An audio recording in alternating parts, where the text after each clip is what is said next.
minutes, maybe, or forwards 10 minutes over starting later.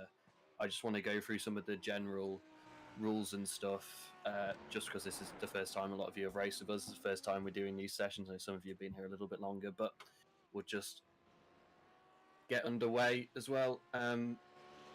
If there's any questions, feel free to drop them in the chat and we'll try and get through them as well. There's a couple of the other stewards are in the channel now as well, so they'll answer some of them via the sort of text function as well on Discord. So that's most of it. So I'm just going to get onto the rules section now.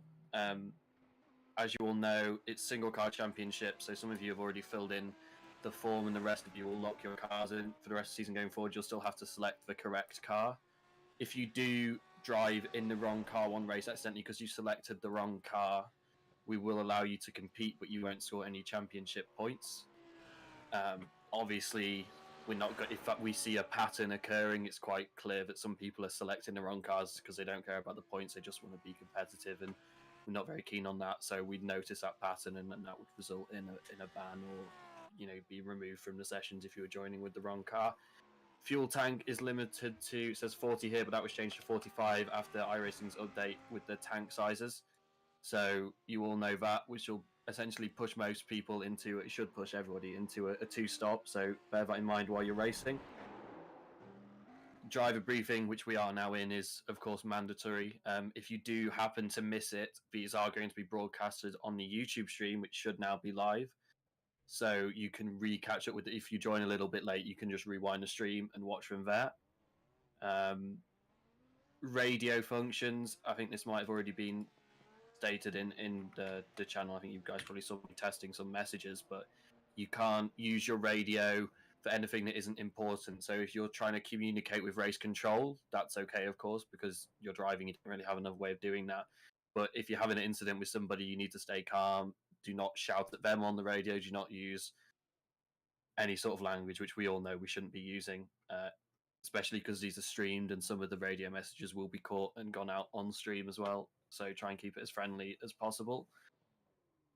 We do have full course cautions enabled. They're not enabled automatically, so we would have to launch one if we wanted to. The aim is to use them as little as possible. Essentially, we don't want to be using them. It's just if we have a pilot, which on sort of our first few laps, which involves the majority of the field. Other than that, we're really going to avoid using them. You are, of course, expected to attend as many races as possible. We do appreciate sometimes that's not possible. At the moment, we're not planning on removing people for poor attendance. Obviously, that's not the aim. We've got a 40-car grid, so it shouldn't really be an issue. But just bear in mind, it'd be great for us and for you guys if we have everyone attending most races. Obviously, there are reasons that it's going to be missed, and we realise that it's the same for some of us. What else have we got on here that's important? So, stewarding team will be the same or similar most races. I'm George. I'll be here as the race director for almost every race. There'll be a couple where I'm not here because I've got work commitments and stuff like that. But apart from that, I'll be here most of the time. Stewards that are in chat right now, we've got Ramsey. Kevin's here to help steward a little bit today. Gazerka's here to help steward a little bit today. There's a couple of other guys that will be dipping in and out of stewarding, but the aim is to have it as consistent as possible. So you get a consistent stewarding team, which will be bringing in as much as possible. For blue flag functions, we're asking that you guys you're not holding up leaders. Don't battle with them. You don't have to move out of the way and give up time, but don't block them and do the sensible thing, guys. We all know just don't block them. If it means you lose a couple of temps, I'd suggest getting out of the way, because if you cause an incident with a lead car, then that's a bigger penalty than a normal collision. That's something that would impact you significantly in terms of the license points that we hold. If anyone wants any information on this, I think license points are listed on the website, as well as the updated rulebook should be going out in the next couple of days for everyone to read through in detail as well. In terms of side-by-side battling, we're just asking that you always leave space if their car is alongside in any capacity. Obviously, if you're already turning into the brake zone and somebody absolutely sends it in, then it's hard for you to leave that space. So it will be a case-by-case situation, which it always is with racing. You're never going to get the same incident exactly twice. But if it's corner entry and you're alongside, leave space. If it's corner exit and they're on your outside, you're on the inside. If they're any amount alongside, you need to leave space. We can't be pushing people off track, especially on tracks like Road Atlanta where we are this week, and it's all grass runoff essentially. We need to be extra careful with that kind of thing.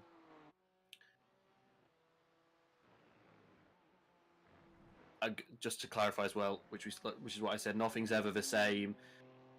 If things that we will be issuing penalties in race, obviously, because it's live stewarding. We will be issuing post-race penalties, but also drive-throughs for more severe things. Those will be issued in stream, if not in stream, live in the race.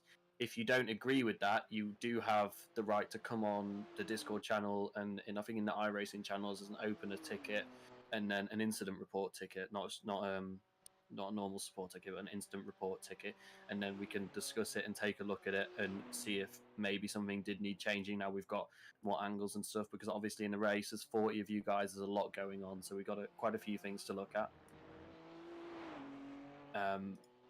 Yeah, that's it. So, oh yeah, also driver briefings are mandatory.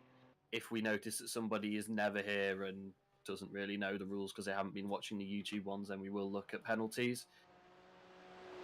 Kevin has joined the stage. Has he got anything specific to say? Yes, I just had a couple of extra points that we had on the sheet as well. Just as a quick reminder for some things. For the, I need to make sure this is correct. Yes, the drivers may go slow to build gaps in qualifying, but only under specific sections. Those sections are turn 12 to turn 1, which is basically the start-finish straight, turn 5 to 6, which is the straight after the S's, and turn 7 to 10, which is the back straight. During the other corners, you need to go near full speed and are expected not to impede any drivers who are currently on a lap. I also believe that George was just getting to this, and I shot too early. So, George, take it from here.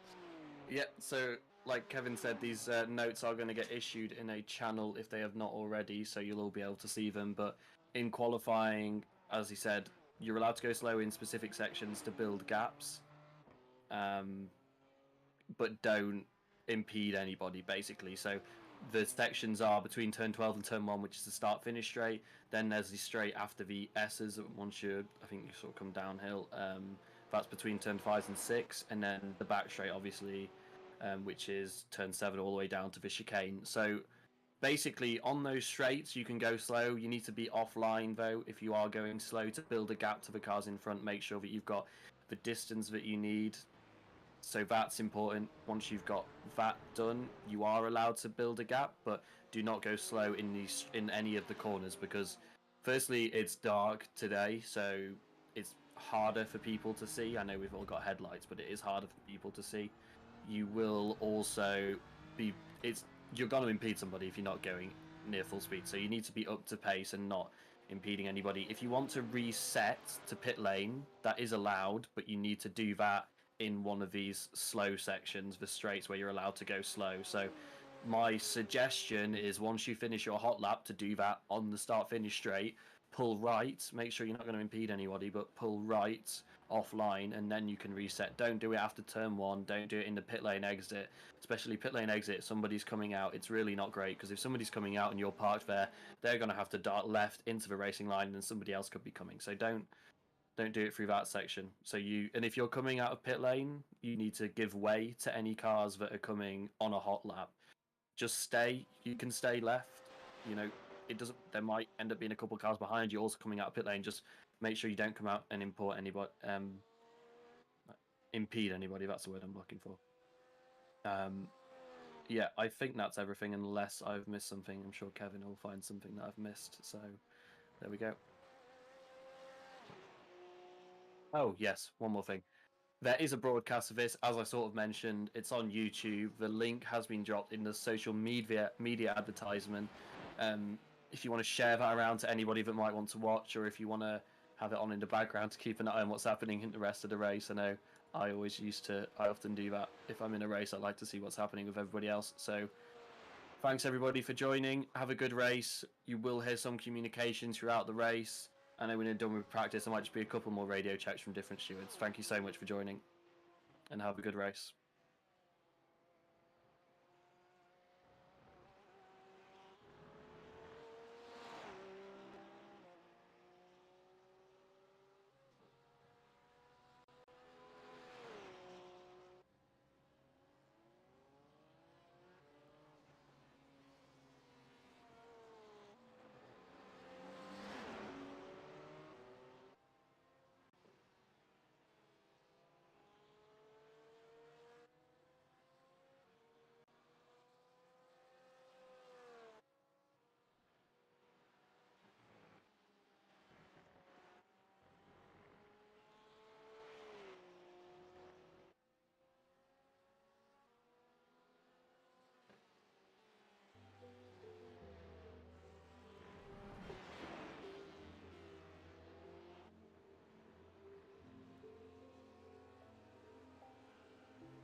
Hello and welcome to the Anti-Stall Racing GT3 series here on Friday nights. We're back after the Christmas series went down so well. We've decided to do a full 10 rounds of GT3 racing with the same premise of an hour's worth of racing. Hopefully 2 pit stops, as the cars should be limited on fuel. But this time round we've got more cars, different drivers, a full 10 rounds worth of racing. I'm back to commentate and broadcast it this time on YouTube instead of Twitch. We've changed since the last time I was around back in Christmas for this new year of 2022. God, that still feels weird to say. We're on YouTube, and I am joined by Brody, if I'm not wrong. I think I'm right. Yes. Hello. I've commentated on you racing before, but I've never had you join me in the box, so I just wanted to make sure I've got the right name. Yeah, no, you got the right name. Yeah, I raced in the Christmas series, and it was so much fun. There were a lot of attention from many different drivers, and no wonder we brought it back. Yeah, today we are at Road Atlanta, track that I haven't done too much racing on myself. Just had to buy the track the other day today actually on iRacing, and I've only realistically watched one race, and that was in the Assetto Corsa League in the Supreme Formula Cars, which was a fantastic race, I must say. A lot of free wide action today. We've got an hour's worth of GT3 racing with Core. I can't tell you how many cars. There's so many that I'm nearly running out of screen to have them all in. I think there's more than 30, I know that for sure.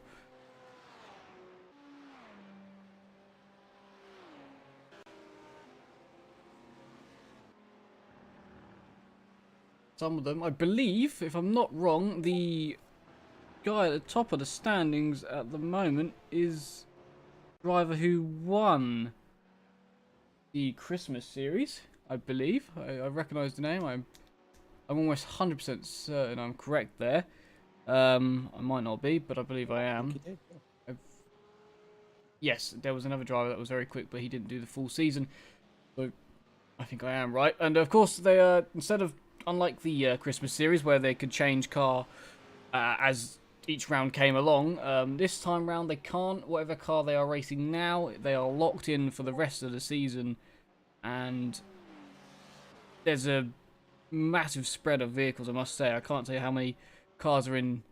There's a lot of Porsches and quite a few Ferraris, I must admit. I can see there are 2 GT Ford GTs on the grid, which I've only just noticed now, so I'm surprised to see that they are about. But yes, so quite a big spread of cars. We've got 11 minutes to go in practice before we jump into a 30-minute open qualifying session.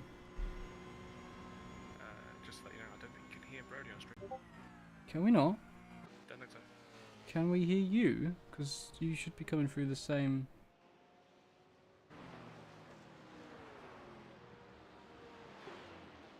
same thing. I hope you can hear me. I can, but can... That's interesting.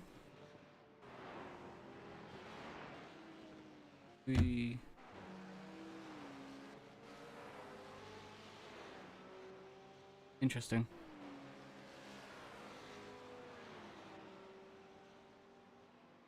Yeah, we can hear him. There we go. Can? Alright, Yeah? You just need to turn him up quite a bit. I will do that now. Where are you? To turn you up? I'll turn you high up as I can. And what else can I do? I can...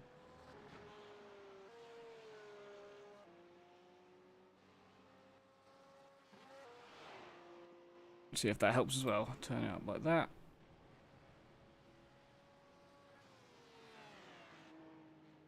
Hopefully that has an effect on that one.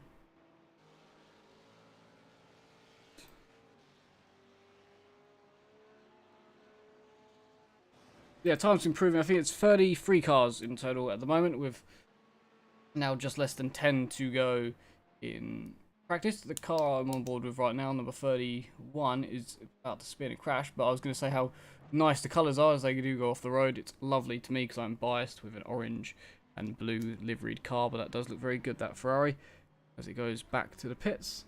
Times are close. 1,000th of a second is the difference at the top of the field.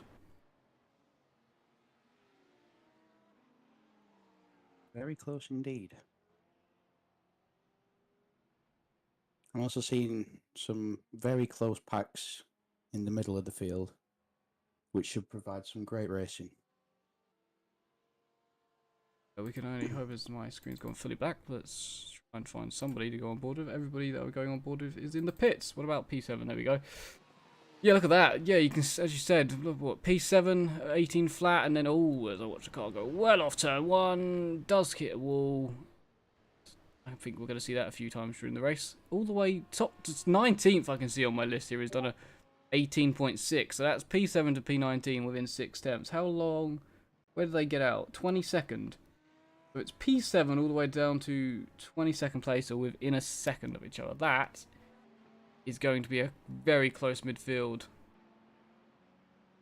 As somebody just pops into third there.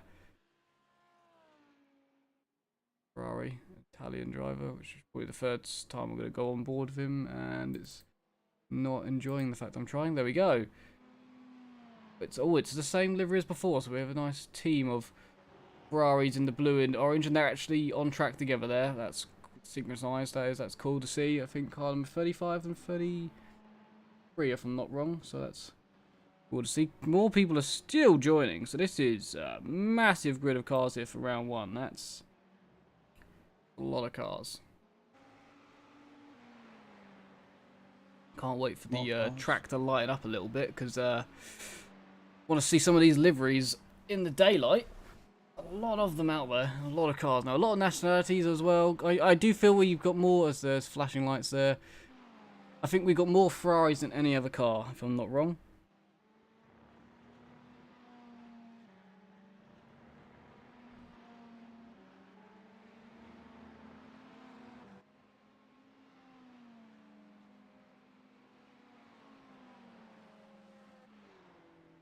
So you raced in this series during the winter series, and you thoroughly enjoyed it. I think you did, if I'm not wrong, you did decently well in the series. I did, yeah. How was your strategy with the fuel? I think, as far as I can remember, I just tried to save as much fuel as possible at the start of the race. So obviously, getting through that first stint is going to be difficult. I mean, more of an endurance at the start, sprint at the end. We're going to see many different strategies. I think many different minds trying to work out what the best strategy is going to be to win races during this season.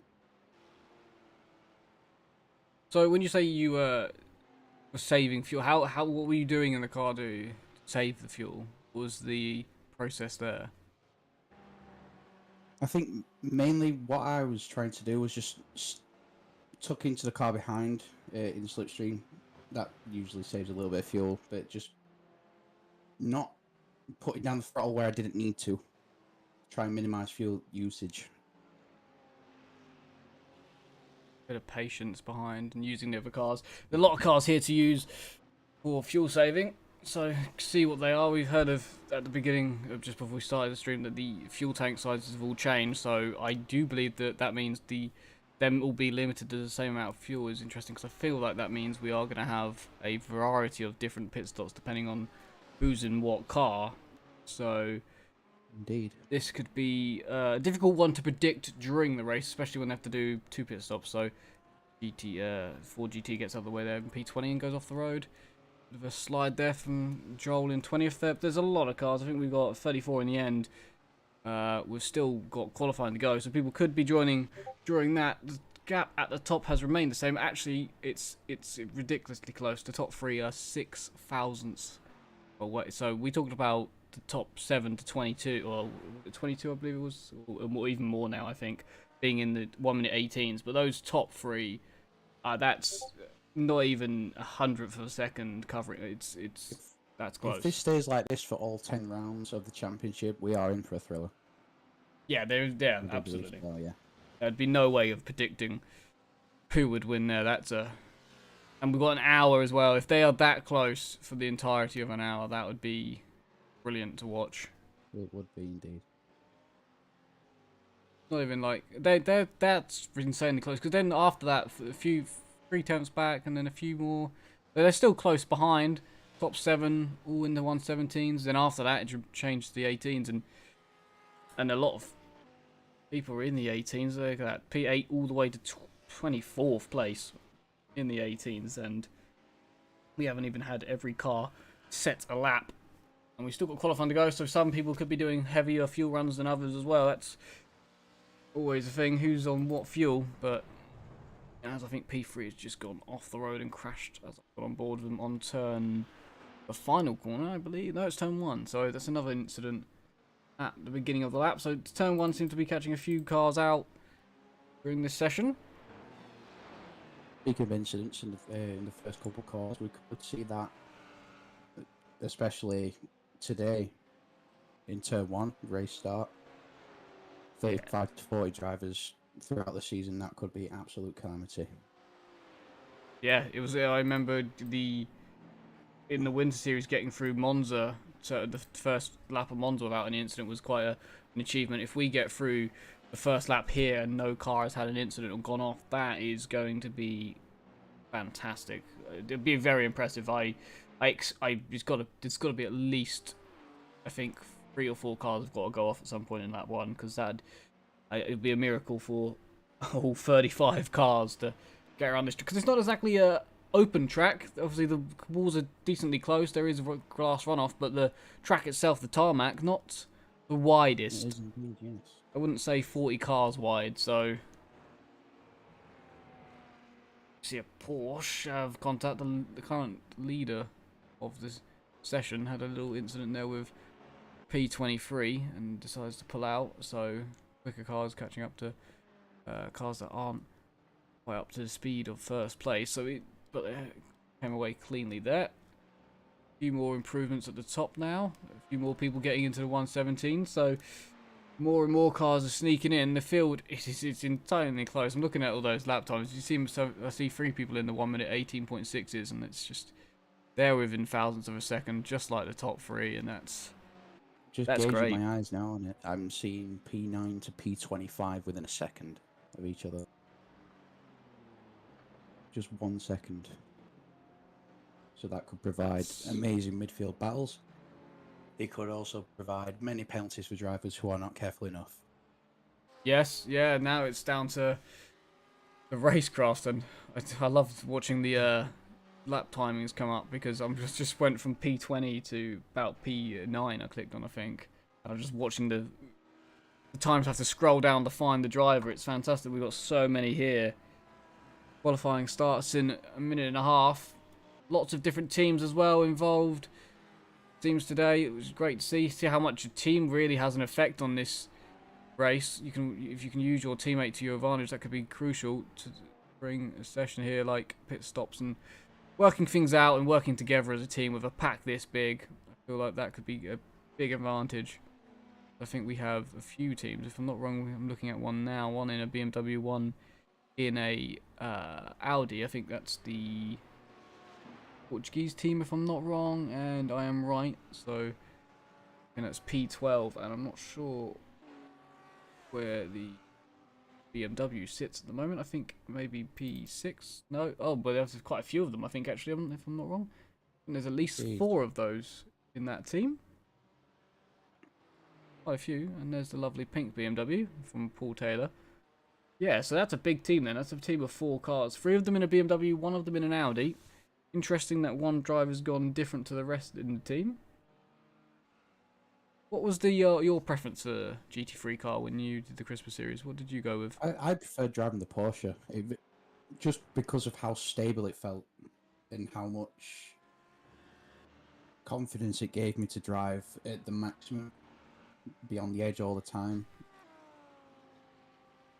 I feel like feeling comfortable in a car, you really can be faster in, rather than having to worry about crashing the car while being on the edge.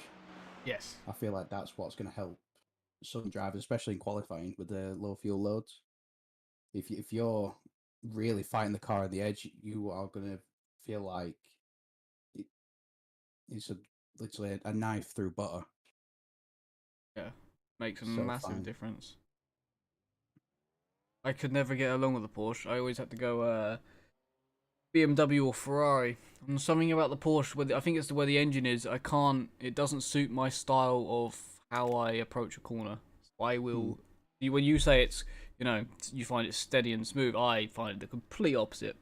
Yeah. It does not suit my style. But it's a big thing with these cars and how they drive and how you can race them as well. If the BMW, for say, has completely different characteristics to the Porsche. So where the Porsche is quick, the BMW might not be in, but the BMW has its upsides too. So with a car, the amount of cars we've got here and the amount of drivers, I think that racing is going to be phenomenal because there's so many.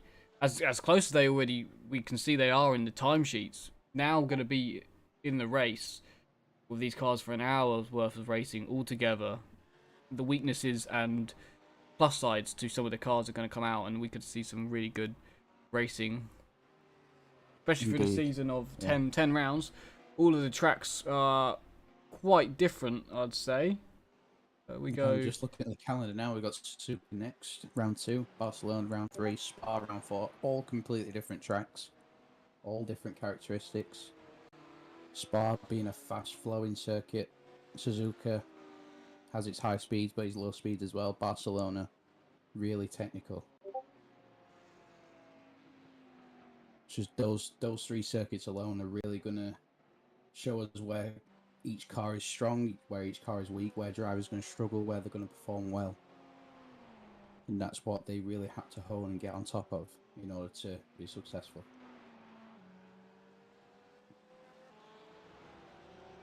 Not sure what my favourite one I'm looking forward to is actually of that calendar. Maybe Hockenheim. I'm quite looking forward to Sebring as well, actually. Looking at that, the face season finale. It's quite an interesting round. I'm not even sure who to go on board with here. 40 cars trying to set a lap. Not sure. We've got 30 minutes, and all of is it nearly all of them out on track? I think we got 1, 2, maybe not. 3, 4. There's a lot out of track here. Looking at the track map. They're all in one massive queue with number 31, which I can't find on my list of cars. Oh, I found it now. I'd say at least 25 cars out on track already. I think there's more cars on the track than I've got set up to see. I think I got 30 set to see, and there's definitely more than that because I'm not seeing who's crossed the line first, and he wasn't on my track map. So Leon has set the first time. As here they go. Everyone's just going to set times, see what they do. So immediately Paul Taylor in the 1:17.4s. We know 17s are good. If anyone gets into the 16s, we know that's very good time. I feel like our top 3 from practice will try and they'll be the most likely to get into a 16. Yeah, drivers in the mid 17s might also be there, but if we get a qualifying session like we just have with the practice times, we are in for a real treat and in for a good race as well. As you've driven these cars, how much of the difference does the fuel make in how fast you can go in the car? Personally, when driving the Porsche, it didn't feel too different, but looking back at the lap times I did, it shaved quite a bit off. I reckon half a second to a second. Maybe as far back as I can think, but we got one driver in the 116s already, 16.7 from Alessandro, and that is not surprising. He was top in practice and won the Christmas series already at the top. 7/10 gap at the moment, but we will see drivers fill that gap, I'm sure. Wasn't sure if we were watching Gomez here just do some slipstreaming, but I don't think he was down the back straight there. I thought that might have been a good idea, especially in that big BMW, to get a little bit of a draft from another car. I feel like we're going to see the Team Portugal cars really try and give each other the maximum benefit of anything they can, just to try and improve their position. I feel like as the season goes on, not just in this race as well, we are going to see them working together well. And because drivers who are on their own could maybe not benefit from being in a team, having that help? Yeah, especially in a qualifying session like this, where there's so many cars, slipstream is going to help. And if you've got 4 cars and you've got the time, why not help each other out? Exactly. And people who may have seen Formula One before, when watching the qualifying session, more often than not, you see both teams' cars out on the track at the same place at the same time, so that helps one driver give the other more clean air, a bit more of an advantage to get a better time, maximize clean air in the track space. Sorry, that they have to really maximize their lap time. And as we know, iRacing is very good, so I assume as more cars are out on track, the hotter track temp's going to get. So I feel like this session you're going to need to be out there till the very end to get the best time. The track conditions are only going to be at the best right at the end as we watch someone spin as they cross the line. Luckily, no one gets picked up there as he goes P6 in the Ferrari there. Still a 7/10 gap at the top of the table. So a few of the guys that did some good times in the practice haven't put their times in now. As Sebastian, which wasn't up there in practice, has now gone P5 with a 17.8. So one of the guys that was in the 18s. Alessio sets his time P6, but then spins as he comes across the start-finish line. Well, that's a love. Oh, I'm a fan of that livery, and that's Mark, I believe, going off the road there. As I said that, but his time's probably ruined. He's in an Audi, and he's in a black, silver, and that is. I love that. It's a British flag, but in the black, white, and grey style down the side of the door. That is a very nice. I'm a fan of that as he gets out of the gas and gets out of the way of a few other cars going by. Oh, he just runs wide. That's very wide from Hugo there. That's a big moment as well. Spinning off the track goes Hugo Pereira, I believe is how you say that last name. He was on a good lap, it seemed, until that moment. One of the Portuguese BMWs. Got 26 cars of a lap so far. And still quite a few to set one.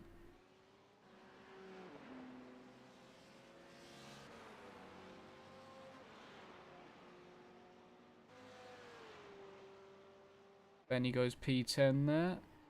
Top in the... Oh, is he... We had a slight... He did have a slight moment going through turn 1 there in the Alpine liveried Lamborghini. Top 3 are all in different cars. I've noticed that Marcus in P3 is only 1/1000 of a second behind Paul Taylor in P2. So times at the top are close, even though the gap from first to second is a little... It's probably the biggest gap there is actually in the entire field. Yeah. I'm not surprised, really. Alessandro is a quick driver. He was quick in the W12 series as well. He was quick in the GT3 series. Obviously won the championship, of course.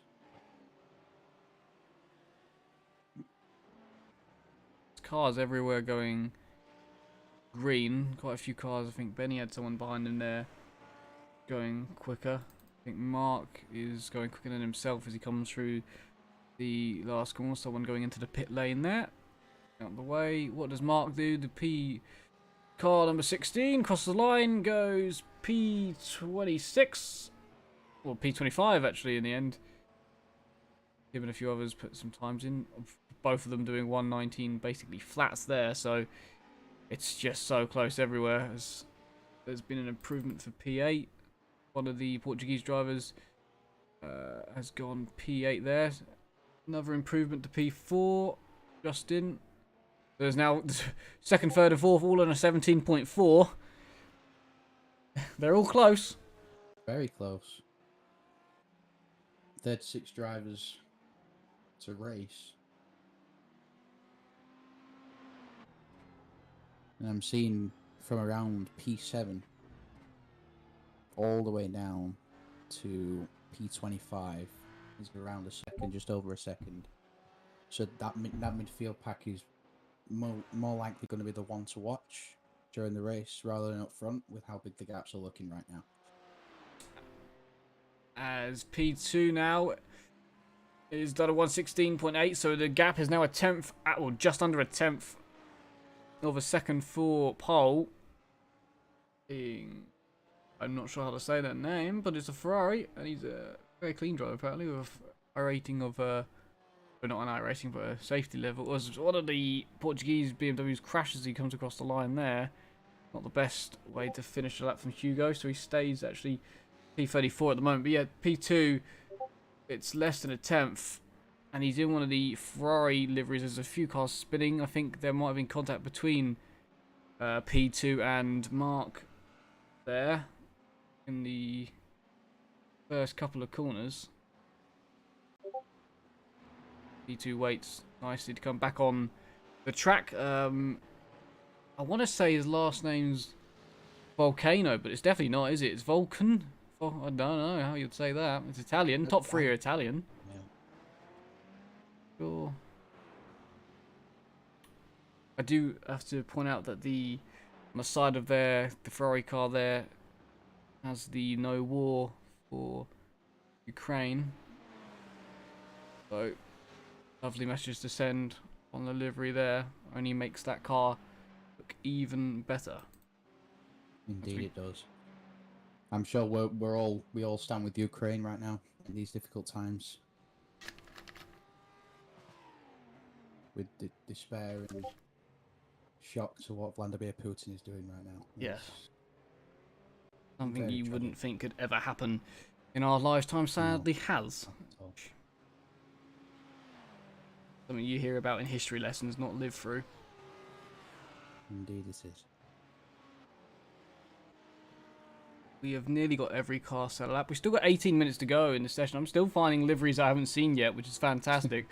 And there's another nice Audi one here that is white and grey with a nice, I think it's a blue. I'm going to say it's a nice light blue, sort of turquoise blue, and it really stands out with the light shining on it, which is cool. So some of these liveries are brilliant. I'm sure I'm going to continue to find more teams out there that I haven't noticed yet, but this driver has my number, so I'm going to stick on board with him as he goes a little wide. He's on the side. It says he's involved in a junior team. He now gets out of the way of another car as he realises his lap has been done for there. So he stays, I'd say, P23 for now, as won't improve after going wide. Has the gap changed at the top? I don't know, because there's so many cars I have to scroll back up to see. No, it stays as it is for now. Top three, all Italian, which is, take what you will from that. I don't really know how to change that into anything, but clearly some good drivers. Is that another that's a similar livery to the one of the Ferraris in the orange and blue and white, but I don't think it's the same, so I think it's a different team, but I'm liking the orange and blue liveries a lot.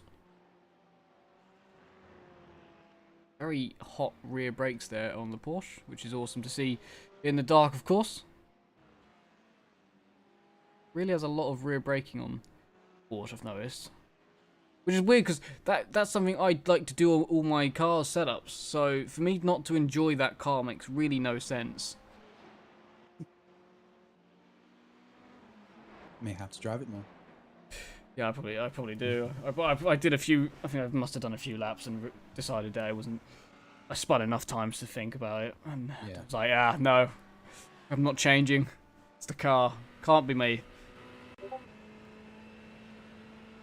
Time's still coming in from everywhere, and I mean literally everywhere, as we have 34 cars have set a time. 2 cars not yet.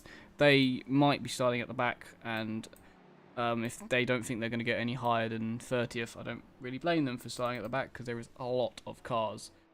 Indeed, that might be a good strategy going into his first race. Round we go. Who's that? P4 has not hit the wall, but he spun round, lost the rear end at turn 1, ironically in a Porsche. So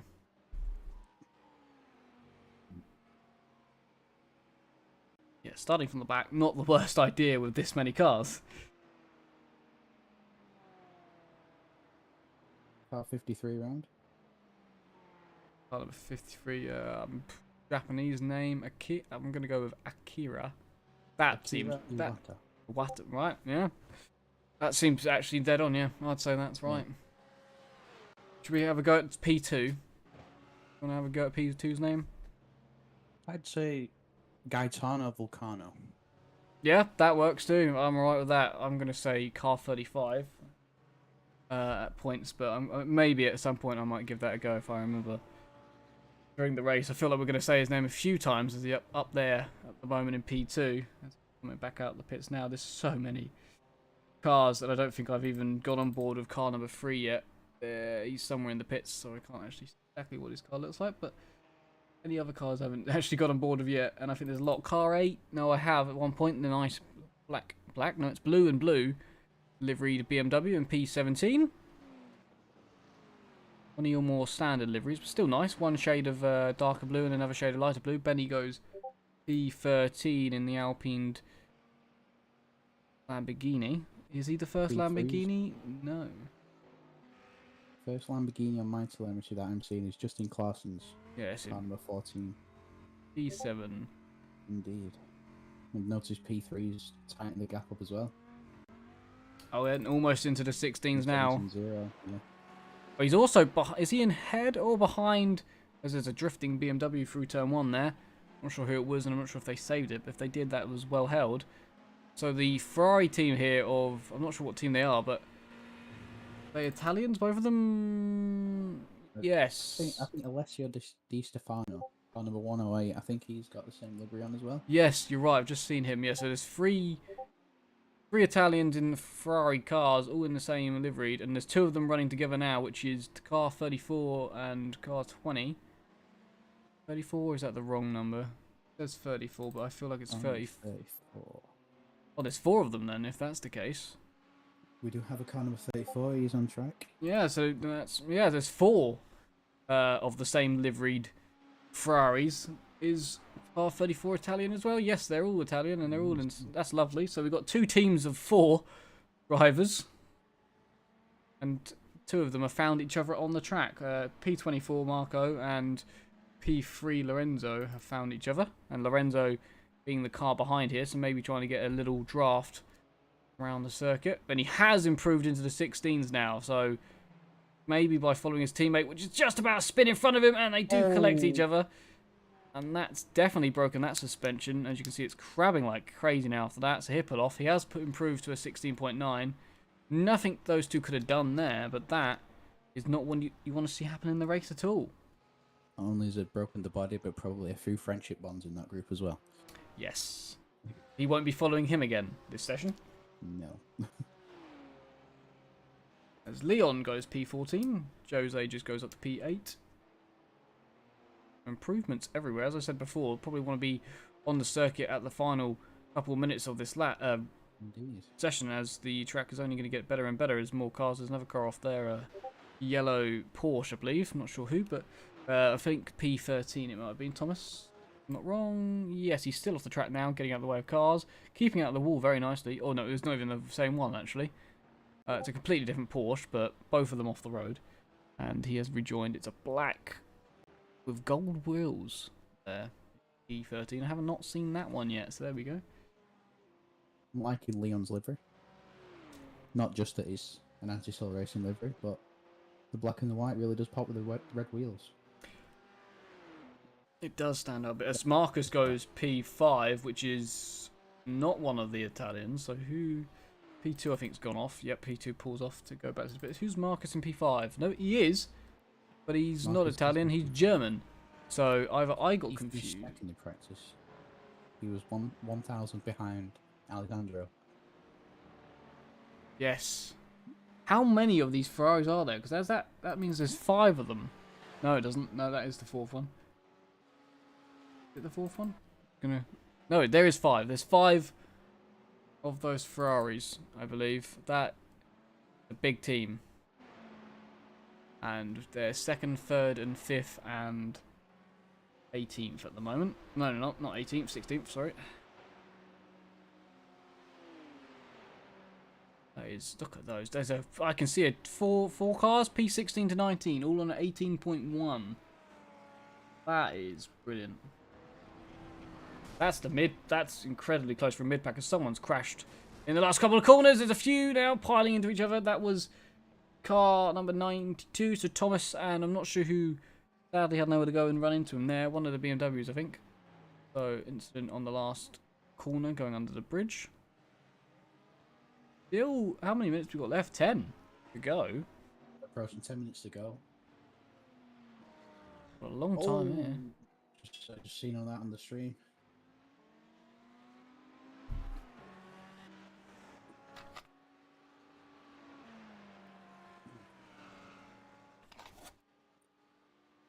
I think this is now where we really start to see drivers pushing everything they have, and I've just seen the number 92 get absolutely punted off the track. Who was that?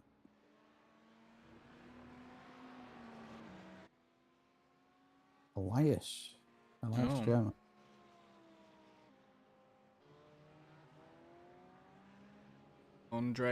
Fernandez goes P20 in the Ferrari there with an 18.2.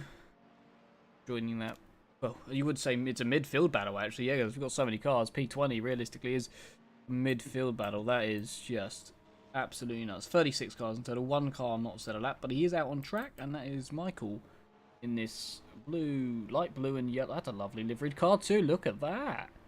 Another car I've just noticed. There is a McLaren. There's a McLaren, is there? Afonso Rice. I apologise if I've absolutely butchered your name. Oh, I see. Yes, Yeah, I'd go with that too. Yeah, P19. Yeah, why not a font? Yeah, font. Yeah, it works. That. Nationality is.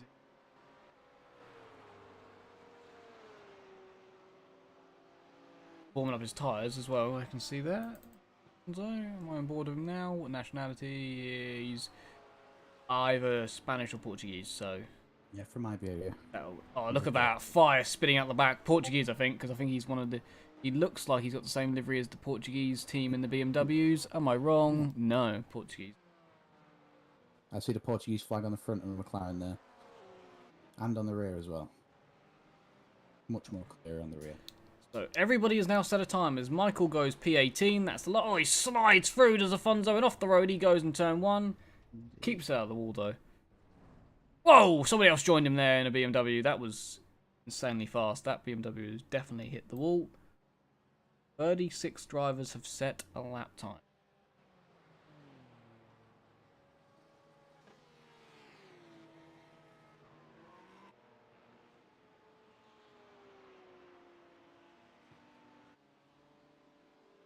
Not sure who's going quicker now, who's on what laps. Yeah, so we did get into the 16s. Those the 3, I think that, well, 3 people got into the 17s in practice. Now 3 have got into the 16s in qualifying. So I think we might have our 3 that are slightly faster around this circuit than the rest. I have noticed though, the 3 drivers that are on top, well, 2 are the same drivers from practice. 1 is not. Where is the other then? That was Marcus Schoen, car number 12. Oh, it's a P5. Interesting. Okay. He set a 17.037 in practice. Right, so he's just off. Slightly behind, yeah.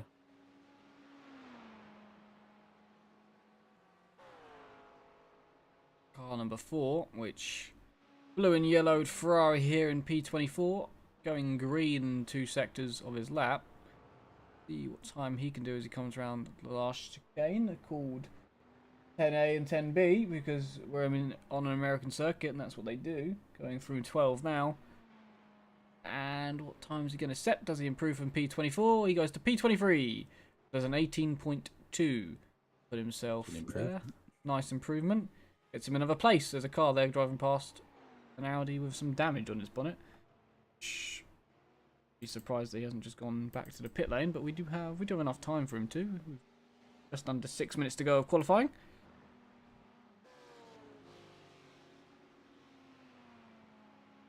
Andre again coming to the line. Car 21 doesn't improve from 22. Leon near the end of a lap now. Comes under the bridge. P15 at the moment. Comes to the line. Stays there. P5 coming to the line. No, he's not coming to the line. He has gone across the line. He does improve. P4 now. Marcus does a 17.3. So a little improvement. There's another car off the road just in front of him, but that doesn't affect him at all.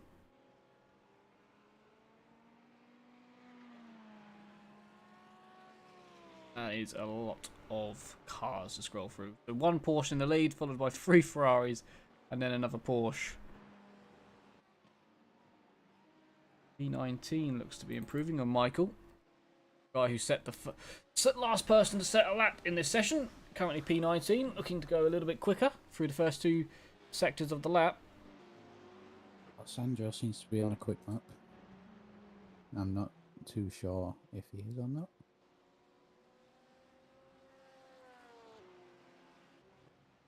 Improved. Michael comes across the line. He hasn't improved either.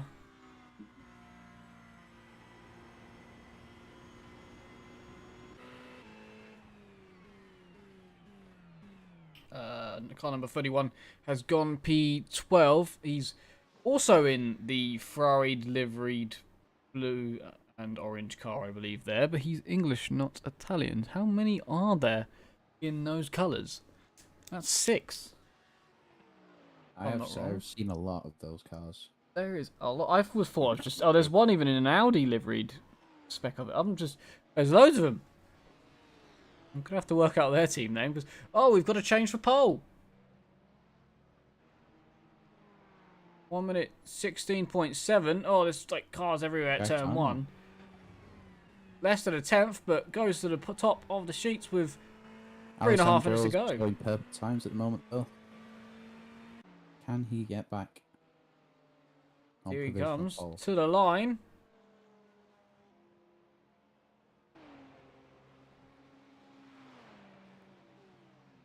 Oh, he was close. He was a tenth off. He didn't improve. Is that it? He's got 3 minutes to get round. 900ths of a second. Am I seeing any other drivers improve? People are improving everywhere. All of the Ferrari'd orange and blue cars are improving all up and down the order here. One's just gone P13. A lot of cars coming out the pit lane now as well for one more run here. A lot of traffic emerging around the circuit.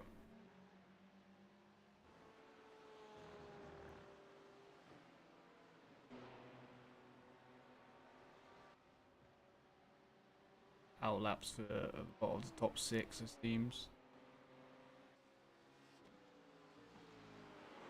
Everybody out on track? I feel like probably everybody is. Now it's about getting clear air and get that one last lap in. Indeed it is. We're approaching 2 minutes to go now. This is where it's make or break for the drivers if they really want to get the most out of their car and their lap time to give themselves the best possible starting position.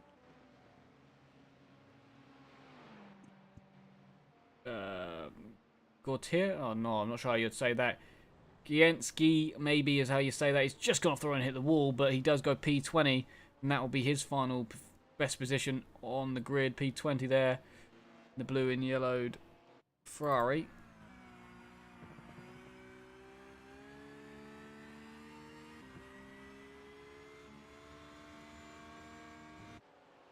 Board of P5. He's possibly got another lap to go. He's got a minute 22 left. Alessandro has crossed the line with enough time to get another lap in after this. Needed. Well, Gaetano's looking faster on telemetry. Alessandro behind on his laps.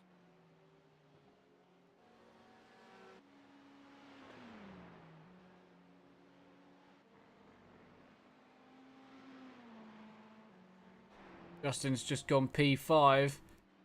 17.3. There's now 4 cars. Nope, 5, 4. Oh, can't. My eyes are getting scribbled with all the numbers. Akira Iwata is up on their time. Coming to the last couple of corners. Last corner now over the slight hump hill. Back down it we go into the last corner. How much of an improvement is this going to be?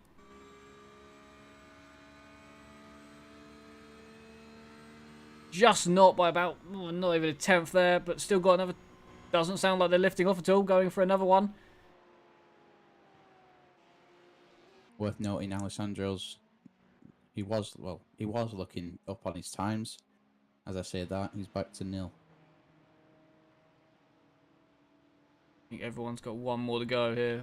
I think actually Kira has... Yeah, Kira's dropped it in the wall, so that's P6 at best.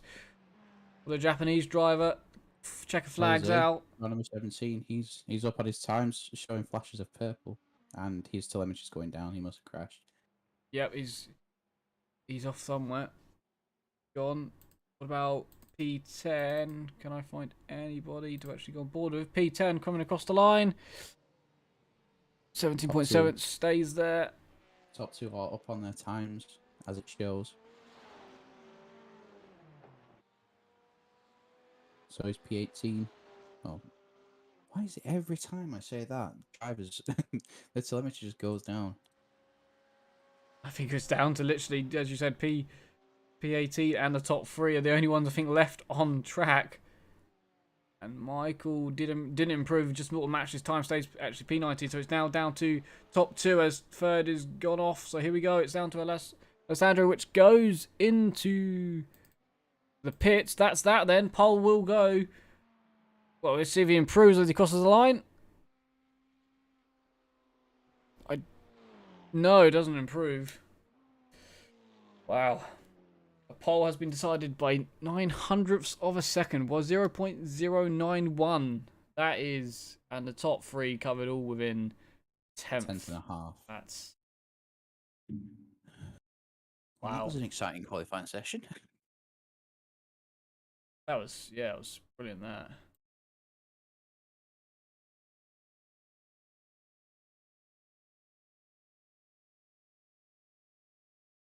Qualifying yet, so I can't see that yet. That was brilliant. What was it? How big of a gap was it? Yeah, so last place in 36th did a 120.4.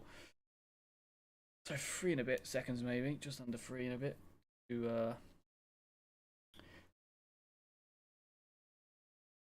everybody.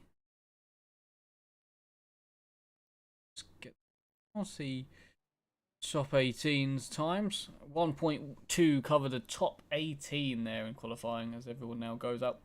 A little bit of warm up. That is how close. That is insane. So we got what? So the cars that are out of the blue and orange are listed as privateers, even though we know they are definitely in a team. I think it's actually no. Yes, one of them has listed as Ferrara Sim Tech Racing, so I do believe that is what that is. Yes, one of them. Another one is Ferrara Sim Tech. So it is. So it's Ferrara Sim Tech Racing, is what the orange and blue cars all are. But there's a lot of them. We have the Portugal iRacing team as well for the black and red cars, I think. Yes, PIT, as I've seen as the abbreviation. them be called. Yeah. Still got more to roll through here. Top 6 in the a lot of cars, and that is fantastic to see.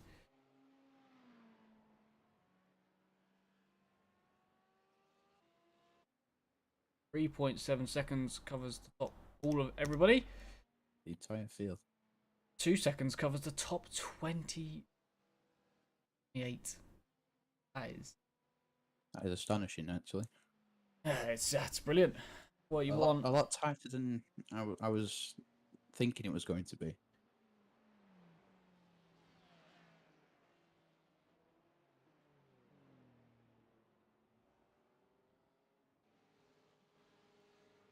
Why the this morning? Every time we go into a new session, I have to reload the timing screen for some reason, which is going to be slightly annoying, probably on lap 1. But there we go. Pain at some point.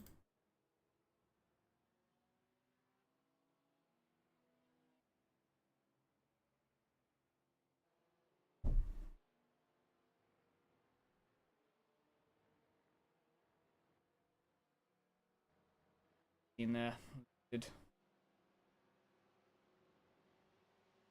Insanely close between the top 3. Even then, after that, what set? 3rd, 4th, 5th, 6th, 7th, all in the same 10th of the second.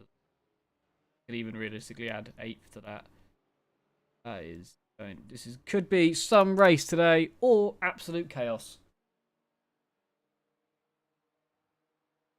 either or, I think it's going to be extremely entertaining. I think it's always some race if there's some chaos.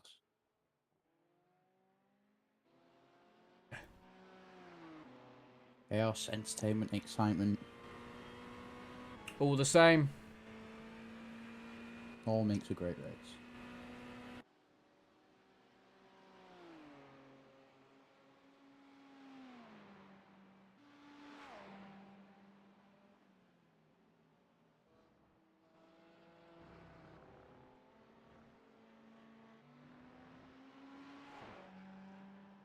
Of course, we are at Road Atlanta today. Next week, we go to Suzuka, as mentioned earlier on in the stream. Then to Barcelona for round 3. All very different circuits. We then will be heading over to Spa on my birthday as well, which is a nice little treat we have there in a few Fridays' time. Hockenheim is after that one. Then go back to America for Road America. Then to Red Bull Ring.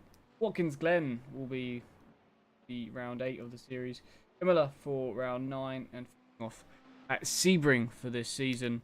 And if it's anything like we've just seen from the first 2 sessions of qualifying and practice, this season looks to be immensely close.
Green button. I've got to hit a green button apparently.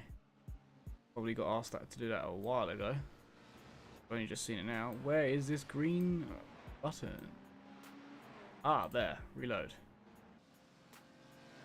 I've reloaded it. Oh, I see what he's trying to do. Because do you want me to press the reload as in the big green button or the reload as in textures? Didn't seem to work. I'll press it again.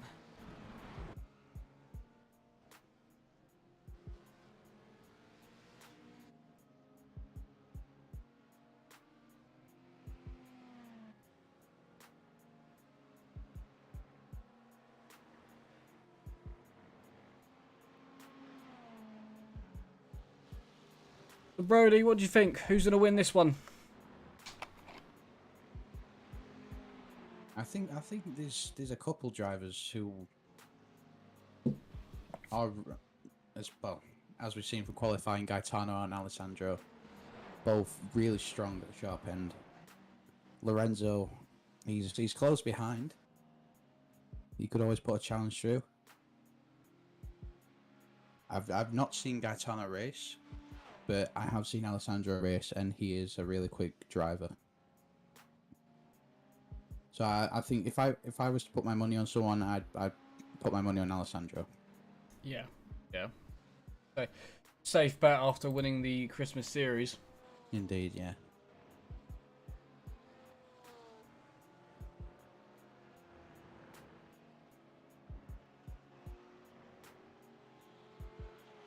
I'm intrigued the fact that he's gone to a Porsche as well. I don't believe, was he in a Porsche for the Christmas? I feel like he changed every round, so.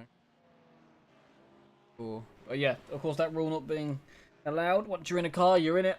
So these are the cars that they're stuck with for the rest of the season. And boy, is there a lot of different ones out there. Mostly, I'd say mostly Ferrari and Porsche, followed by the BMW, I'd say, but there's a lot of mix there. 2 Ford GTs out there, 1 McLaren, which I'm finding, no Mercedes as well, but I'm finding interesting that only 1 McLaren. Not sure why that's not loved as much as some of the other vehicles on here. I think it's from previous builds of it in previous updates, so a lot of drivers have found it quite hard to drive, quite sketchy at times. So it's not really favoured by the drivers. The cars you're seeing that are most popular are probably the most favoured cars, just for the way they drive, how they feel for drivers as well. Whether it's stability or pure pace that drivers prefer, they'll obviously pick their cars on their preferences. But these are the most popular cars for the races. Close racing we just saw there. One of the Ferraris, I think, the pole sitter not too happy with one of the BMWs there as he flashes his lights after they got a little bit close at the chicane there of 10A and 10B.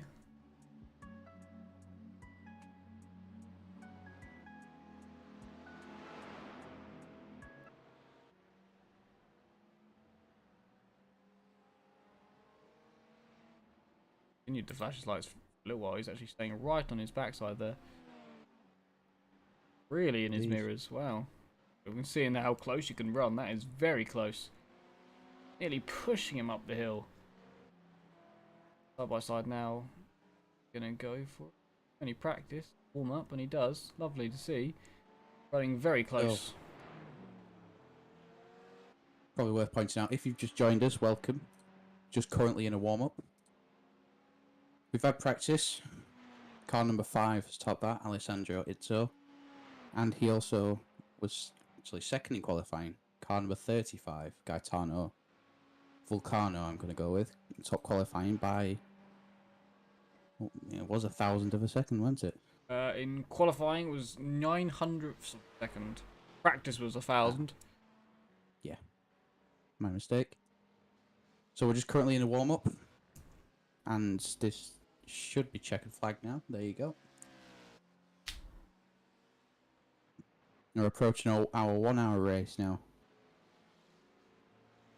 1 hour for these drivers to find the best strategy possible to try and win this race the best they can. Yeah, limited to 45% fuel, so we are expecting 2 pit stops during this race, but I do think they're going to be all over the place when the cars pit as of different sized tanks. So. Indeed. Worth noting as well that the fuel tank capacity has been increased from the Christmas series. This I think it's mainly been due to the recent update all the GT cars have had with the fuel consumption. So it's now up from 40% to 45% of a full 100% tank.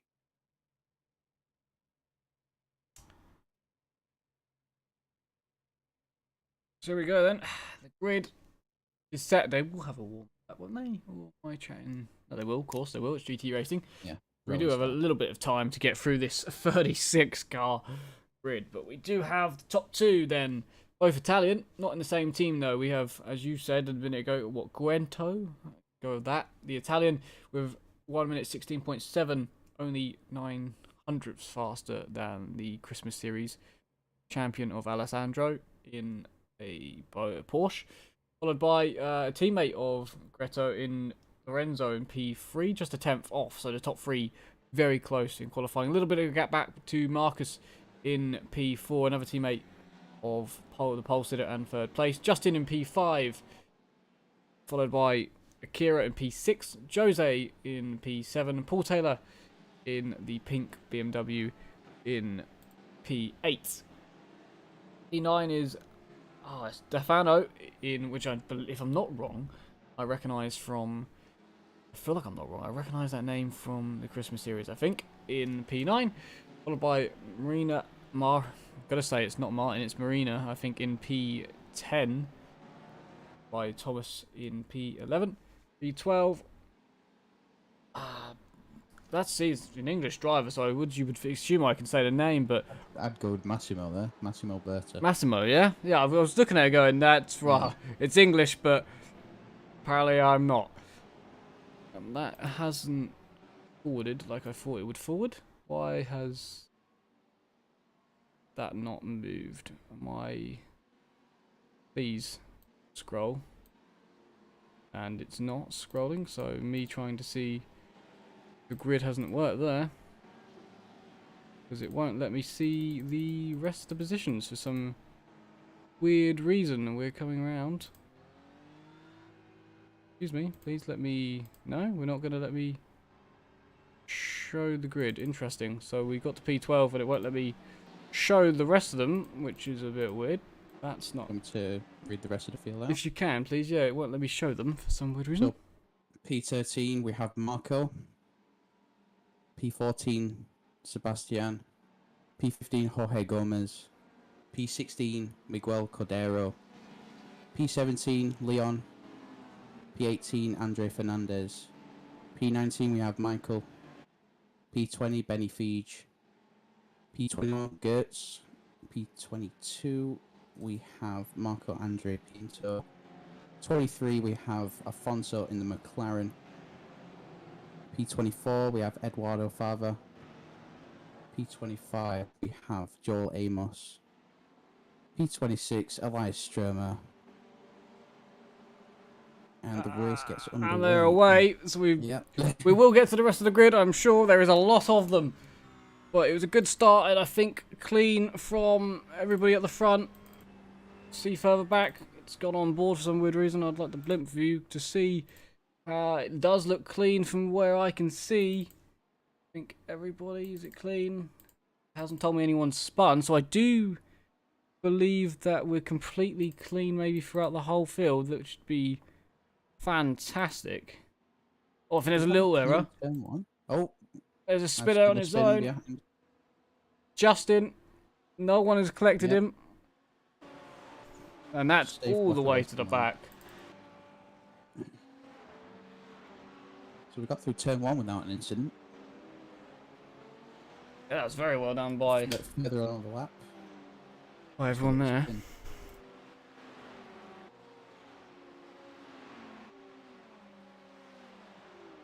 Oh, I just hit a bump and lost the car. That's how he spun around. That's a shame, but everybody clean. Started P5. Yeah, that's a fight for him for the next hour of racing. We'll have to make his way through the field. Complete lap 1. Hopefully no damage done to his car. Didn't look like he hit anything, so it's always helpful. There's another spinner in the background. It's the McLaren.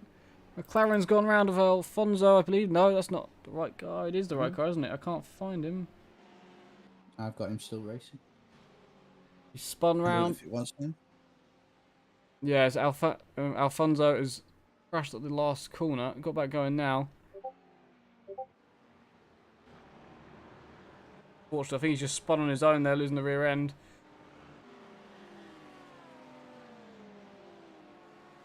Oh, yeah. So, 2 incidents in lap 1. No contact between any of it, though. Just had Audi passing Leon there, so battling in the midfield as you expect. Clean out front, a little bit of gaps not exactly forming. This is not close enough for anybody to try a move, it would seem. So a bit more spread out at the top. 2 of the Ferraris that are teammates fighting here. Marco and... Oh, God, why can't I say that name? It just looks so foreign to me, even though it's English. Alessandro, yeah. P10, number 31. P10. Massimo, it's Massimo, isn't it? Yeah. Massimo, yeah, sorry. Massimo, fully can't get my head wrapped around that name for some weird reason. But those 2 Ferraris are lying astern, very close though to each other, I must say. We saw that in qualifying and then sadly some contact, so indeed. Wouldn't want that to happen again. There's a lot of them now. I think there's about 6 of them we counted in the end. I was just about to say, I don't think they'd try anything risky in this first part of the race, but it looks like car number 34 did look up the inside of his teammate. They did give it a look there. Look at the train of cars. There's just cars for all the eye can see. Someone's jumped to the pit lane, so someone's had a moment. I'm not sure who. Hugo, so one of the Portuguese BMWs has had a moment. somewhere around the circuit.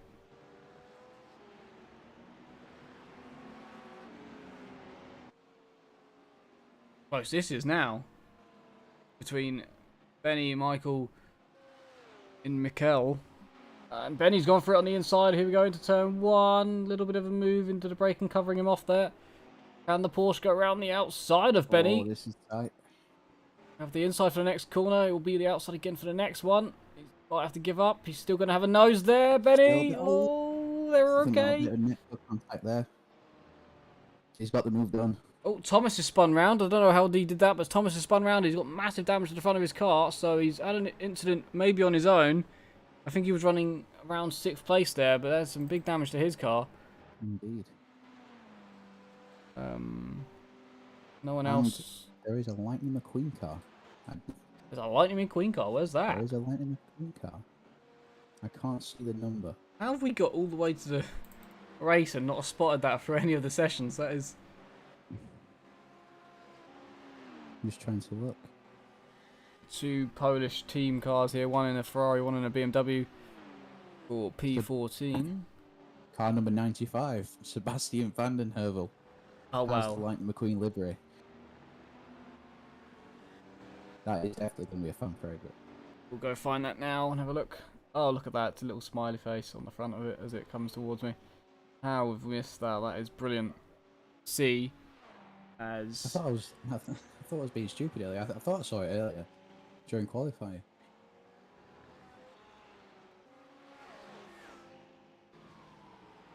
Justin's making up some ground already.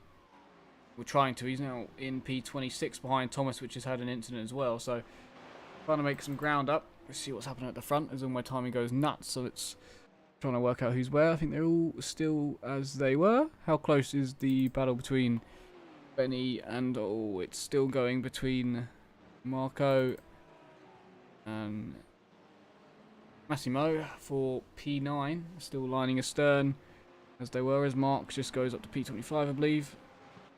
I think Duncan Coop has had a few issues. I think he's just lost 2 positions in P33. 34 cars. 33 cars, I think, still in the race. I do believe one has gone into the pits. Incident we haven't seen, but he retired himself. Car number 51 down the inside with car 24. That's a lovely move. I think car 51 was the biggest gainer on the first lap. That's a thing that hasn't On the changed. first part of the race. Intervals, that's what we want. We want that to be different. We don't want to see... Ooh, where is that one? We're meant to change that. Interval, that's what we want. We want to see where everybody is, how close everybody is together. There we go. Need to know that times now. How close is everyone? This is a close battle for 18th, 19th, and 20th. You were saying about a second ago.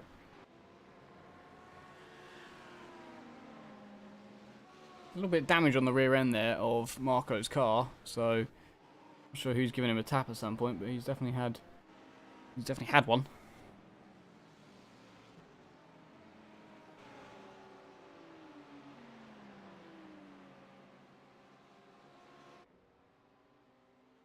Eight and 24 side by side now.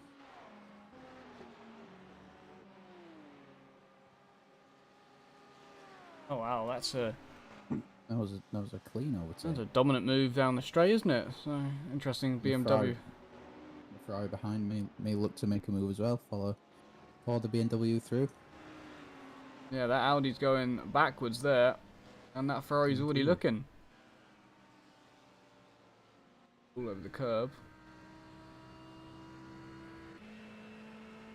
Able to do anything into turn 1 this time.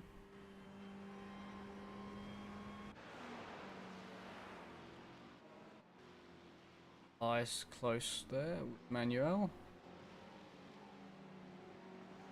Just cars wherever you look. Benny in P10. How close is this? That's just cars flooding by me as I click on that. There's a lot of cars behind Benny.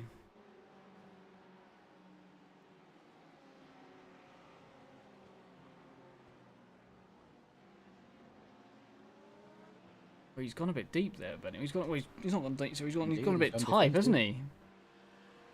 Oh, 535, Michael. Get the slipstream. Here we go. Is everybody going to move down the straight? They are. Yep. Got the inside covered. Can the Porsche go all the way around? Oh, what's the BMW going to do here? we go. Nothing. same line. Nice. Yeah, it's Very clean. sensible. Very, very sensible early on to this race. But there's the run from the Porsche. He's there. He's got his nose there. And side by side into the Down last inside. corner. Oh, did they touch? No, all over the curb. Keep it. Ooh, very squirrely. He's still going to be there for turn 1. Oh, he backs out there. Yeah. Nicely done by Benny there. It was all very clean and fair. Everyone being very sensible here in this pack. Not going too crazy too early. I think Leon's at the back of it. So we've got P10 all the way down. So P11 down to P15, I believe, in this little pack of P17. cars. P17. Sorry, that's my bad. P16, I think. Yeah. Benny had a moment. He did. He was all over the grass.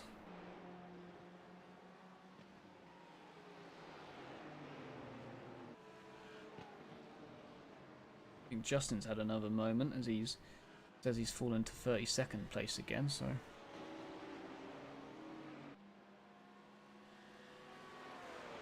the gap at the front, probably the biggest gap there is at the front there. The top 3 are pulling away from everybody else. Here we go then. Porsche again, down the back straight. Oh, he backed out early there. You can fully backs out. Is he going to try and get the run here again out of the chicane? Does get a very good run. Benny's going to have to cover.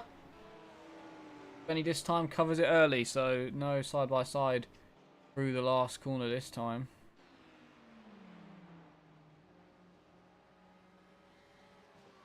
Mark. We expected some tight battles during this race, and we already have one in the midfield. Train of 5 cars. Oh, Benny's gone off. Oh, Benny, no. Where's He he ran gone? wide there. He missed his braking point, I think. Oh, and he's just had to let them all go. Well, the Benny train is over. I wasn't sure if he's going to start being a Trilly train, but made a mistake and let them all go.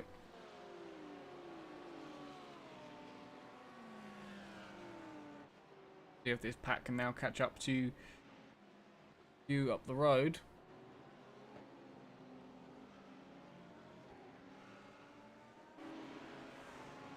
It is looking like the BMWs have some good straight line speed this race.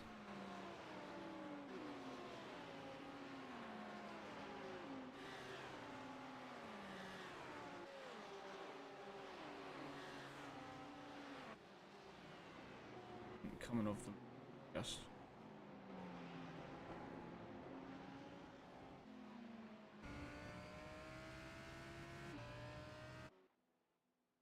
Happening around? Who's where? Big pack of cars there from P23 involved. Cars absolutely everywhere, nose to tail here. 12 minutes in. Just hearing that car 92's been given a 5-second post-race penalty. That's Thomas. With collision with car number 95, I think he said. Or is that director? I'm not. Don't quote me on that. I'm not 100% certain. So there has been an incident. But that would make sense for why Sebastian did fall a few places, I think, a few laps ago. 5-second post-race penalty for car number 92. So the day for Thomas has just gotten a bit worse. Isn't it?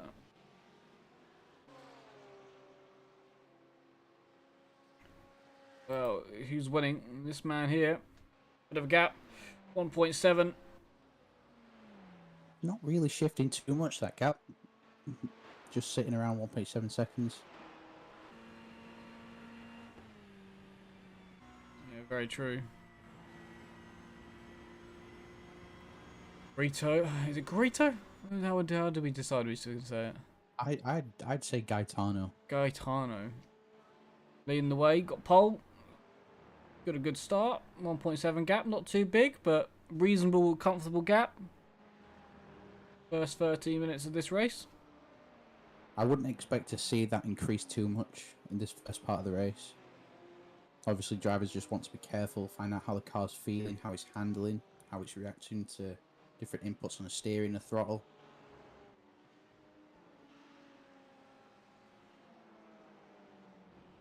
Jose spun there. Jose is spun.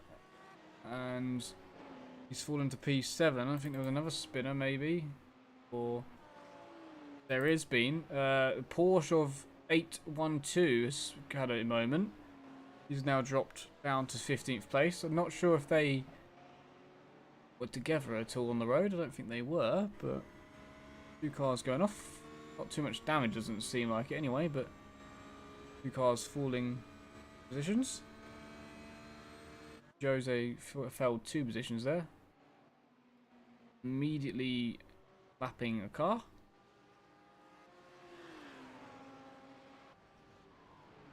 So lapped car is going to become a thing soon. Alright, go on, I'm intrigued. Yeah, I've just heard from race control as well. Car number 3 has been given a drive-through penalty for an unsafe release somewhere on the track. 3.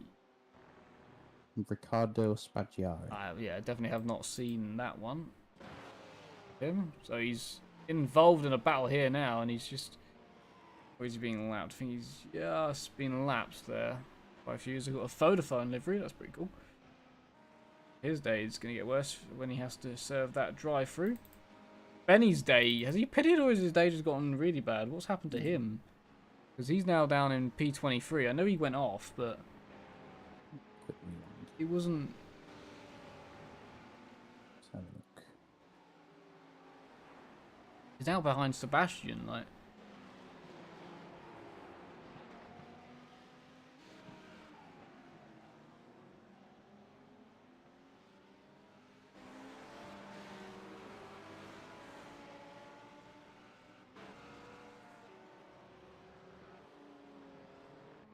I think Benny's possibly had some connectivity issues within the server that might have Oh, that's a shame.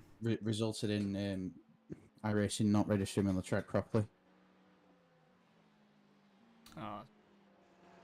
Yeah, what's happened here? Lorenzo's disappeared from P. Oh, he's pitted. Lorenzo, was he pitted? Or was he? Where was he? No, he hasn't. Was he pitted? No. Lorenzo's also just. I think the leaders. Why is he? There's a 10-second gap now. Lorenzo's P5 and he was P2. And the gap to the lead's now 5 tenths, but I don't think there was a pit stop from. Be a bit early, wouldn't it, for pit stop? Surely. Yeah, I don't think he's pitted. I think he must have just got shook back a little bit. Whether he made a mistake or just got caught up in traffic, as they are hitting lap traffic now. That's probably the reason for the gap at the top being so close. Half a second now. Very close now. And Akira has now gone to P3 as well, so past Marcus at some point there as well, so interesting to see that swap around. I think Lorenzo's had the same issue as Benny.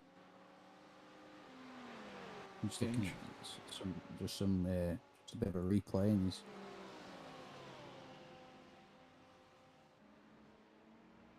flashing here, then not flashing there.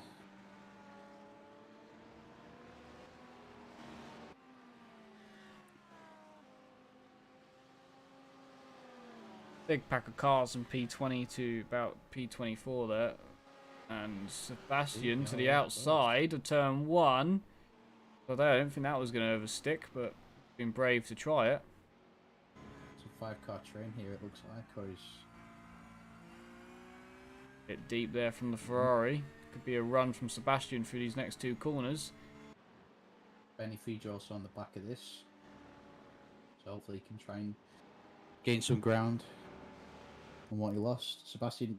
Ooh. Looks like he looked to the outside of the stream there.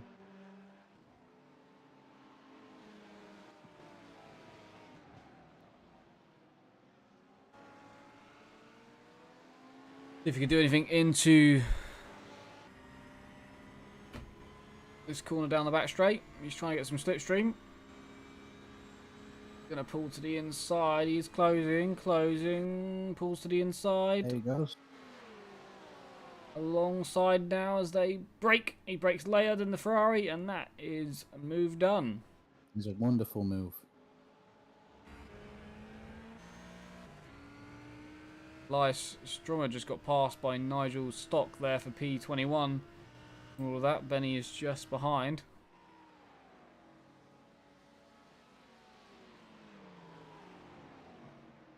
Very close fight between everybody involved there. How is it looking at the front? Gap has gone back up to 2 seconds. But battle for second is side by side. Battle for third, sorry, side by side as they come down the back straight. Marcus is in front as they go into the corner, but Kira's got that. Kira's got it back. Who's that involved? Is that Lorenzo coming through as well, trying to go side by side? Yeah, he's got through. Lorenzo is in front of Marcus now. Marcus losing 2 spots. Worth pointing out that Marcus and Lorenzo are teammates. They shouldn't do anything wrong. Over here, that should be clean, but they've caught up. We've got also, who's that in the back one? Paul Taylor, second back, so it's all very close. And I'm still trying to work out why Lorenzo has fallen so far back. Obviously, they're 13 seconds now off the top 2. Yeah. The leaders pulled away again from Alessandro. Again, now 1.8 seconds. Increasing. Ever so slightly. Yeah. We're keeping around that couple second window. In here, what's happening here? Is that Kira just getting passed by Marcus down the straight? They're both going to get Kira here. Oh, be careful! He's going to go the grass. Good defending. Very fair defending. He's trying to slot in that gap. Does slot in the gap. There we go. He's just trying to stop them both from passing down the straight there. Akira did work very well there. Made his car as wide as possible.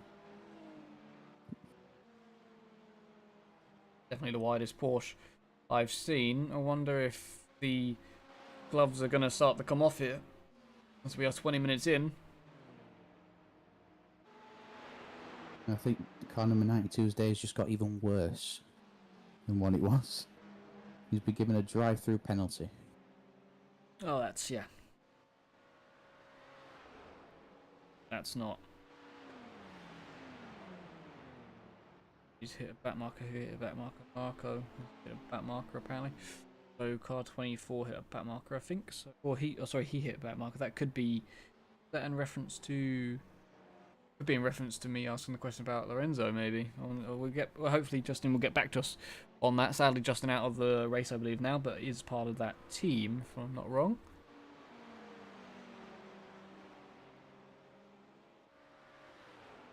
Few cars are just jumping to pits there. Michael being one of them. Michael had quite a good start to the race, but then did have to pit, if I'm not wrong. But he was being lapped at one point, so something went wrong. He said he jumped. No, he's not jumped to the pits because he's just come out the pits. Yeah, he has pitted, yeah. And another driver behind him. I think that was Gertz. Car number 4. Yep, yeah. Possibly. So, first round of pit stops happening now. This is where it's all going to get messed up. Not going to have a clue what's going on. I reckon from this point onwards, this is where we really find out who's in contention for what place they're battling for. Yeah, 20 minutes in, this is your set where you are now. Was that a move? That's a move from... Oh, he's thinking about it. Lorenzo's really putting Kira under some pressure here. While that's all been happening, Paul Taylor has, in the pink BMW now, caught slightly up to the back of these 3.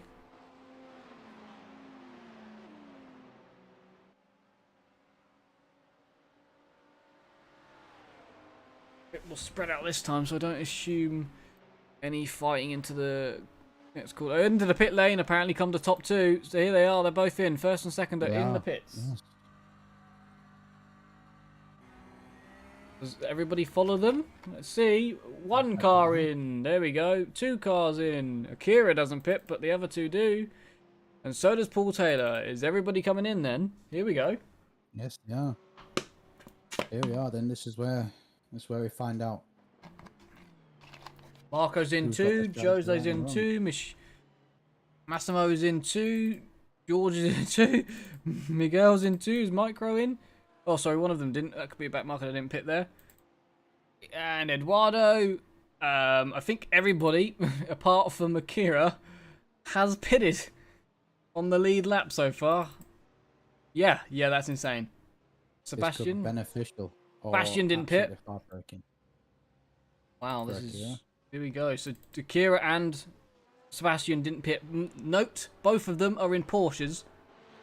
So there's 2 Porsches that haven't pitted. So that's. We'll see how relevant that is in a minute. But so that to me, and does Leon pit? Leon does as well. So it's no, Leon doesn't pit. So interesting.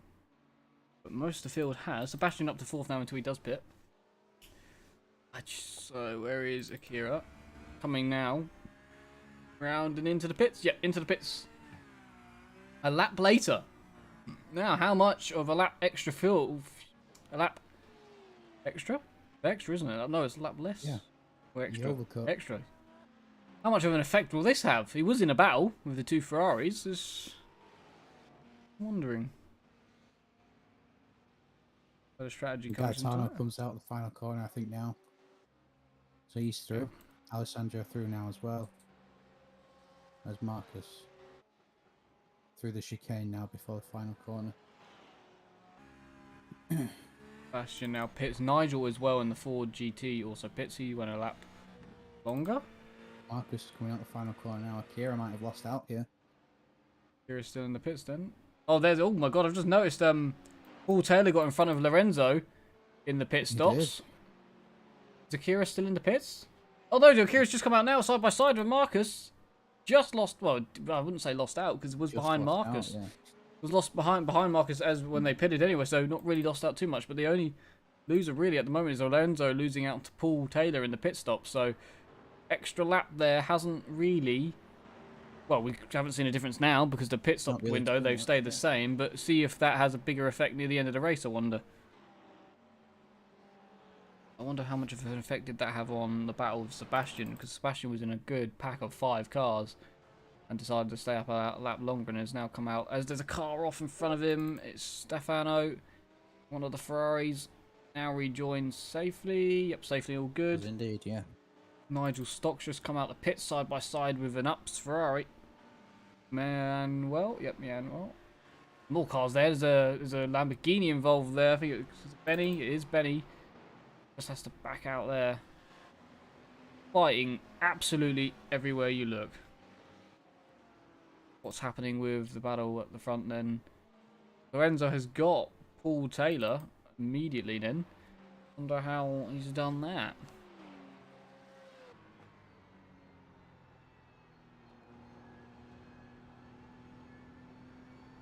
Taylor jumped Lorenzo in the pits, kept ahead of him for a lap, but Lorenzo has managed to. Ooh, that was a good move from Lorenzo there. I'm just watching, Was it a good one, bit was of a replay down the inside and chicane before coming round to the final corner.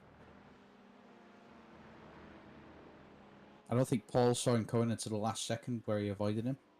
I just didn't expect. Akira might have been in front of him there, but Didn't see it coming. Lovely pink hexagon car there. Oh, look how close they are again. It's almost. I started to think that Marcus is almost back in. Oh, that's not even Marcus. Sorry, that's a back Mark having to get out of the way of Kira, which has completely held them up there. So does Lorenzo have a good enough run as the McLaren up front is slipstreaming Marcus in P3? Elias Stromer's apparently crashed as we're going side by side for P4. He's making Lorenzo go the long way round. Yeah. Long way round inside for the next corner. Did they touch? No, it's fine. Here comes Paul Taylor. Oh, I thought he was going to try and get on the inside there. He did try, wasn't able to succeed. Elias just lost the rear. All on his I don't own. know. Yeah, I don't know if he's hit the barrier or not. It's going out to turn 1. Ah, I see. We saw a few cars spinning in qualifying and practice there, so did expect that. Some flashing of the lights of Lorenzo here, stuck behind Akira.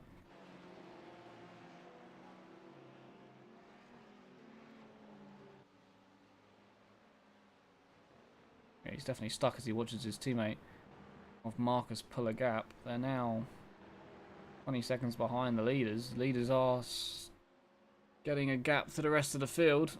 Lorenzo looks to the inside again. He's not gonna go for a move there. He's gonna wait another corner because he'll do it after this long straight here. Flashing the lights on Akira. Right to the middle of the road goes Akira. Here we go. Defending. Really closes that door on the inside there. Forces Lorenzo to the outside. Head into the corner, you would say, into the braking. Will he squeeze Akira? No, he goes deep onto the grass slightly, and Akira will stay in front. Good defending from Akira. Lorenzo seemed to be a bit snaky coming down that straight there. But it was good defending from Akira to keep him behind and force the error. Again, some flashing of the lights from Lorenzo.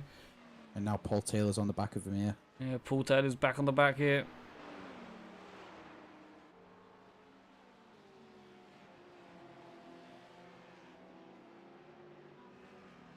Who's that as well? Is that Marco joining in, or is that back? No, it's a back marker there in one of the other Porsches. Yeah, Behind them. I think Marco's a couple seconds back from these. Seconds back there. Its own battle going, I believe, as well with Jose. Was that Elias again? Elias had another moment. It's a shame if so. I think so. See if we can get a better view of this. He loses the rear again. He doesn't hit anything. Just lost the rear coming out of the corner. Renzo not close enough this time.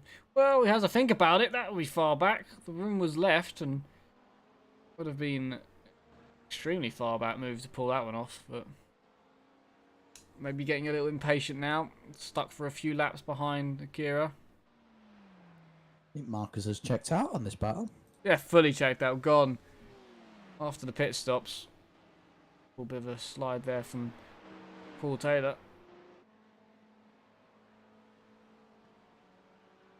Paul Taylor's actually being pushed on here by a lapped car. Really. One of the Porsches seems a bit quicker.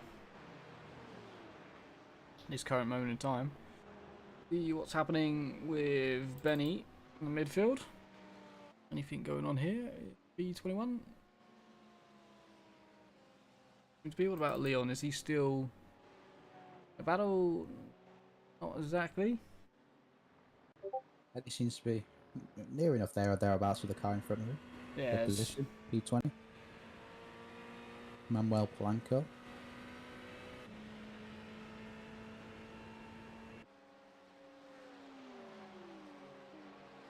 Again, right then, Lorenzo, does he dive it again?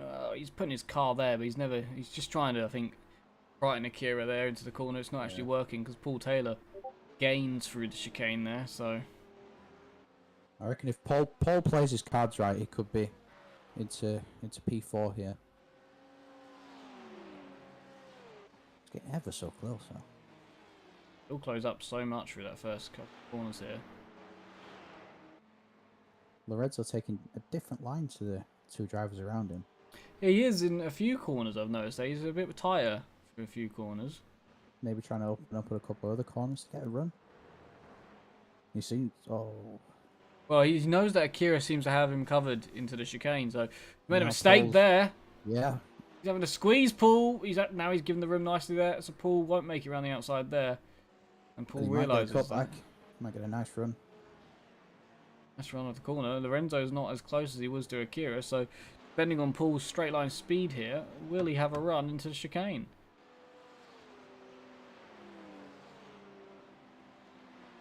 How long is this straight? Has he got enough of it? Has he got enough brakes to try a dive bomb? That's another question. By one from there. Jose behind is right up the back of Marco for P7. Not able to do anything there. Porsche versus a Ferrari in that instance as well. Porsche versus a Ferrari? A BMW versus a Ferrari? I don't know why I said Porsche, just because there's one in the middle of them all. Probably white. Lorenzo's still hanging on, taking a lot of speed. Oh, there's a spinning car in the middle of the road! Oh no! Lorenzo's gone straight into a back marker! Oh, back marker crashes as well. No! That is We did not see that at all. Oh, the McLaren had. I've just got to get the replay. McLaren spins off the road, spins into the middle, stays, and oh well, that's unfortunate. Oh, that's really unfortunate for Lorenzo. There is nothing They have a blind spot. like. Obviously, with it being dark as well, they can't really Yeah. see. That is really unfortunate. It was such a good battle. We have cars with damage there. Yeah, oh, that's a shame. Oh, that's a massive shame that's happened there. Lorenzo probably out of Yeah, it. Lorenzo's Akira, got massive suspension damage. Yeah. It looks like. Akira just saw I just saw the McLaren. I think at the same time Akira did. He goes left and avoids it, and I don't think there's enough time for Lorenzo to notice. And then everybody else has to avoid. I think, as you said, one of the other back markers of the Porsche sadly got caught up in it as well. But Paul Taylor and Akira get away with it. But Lorenzo just, I think, blindsided. The McLaren just spun by itself. I put the brakes on as you would, didn't roll anywhere, and there was not enough time for the McLaren, I don't think, to move, or the leaders had come round there. That is very unfortunate.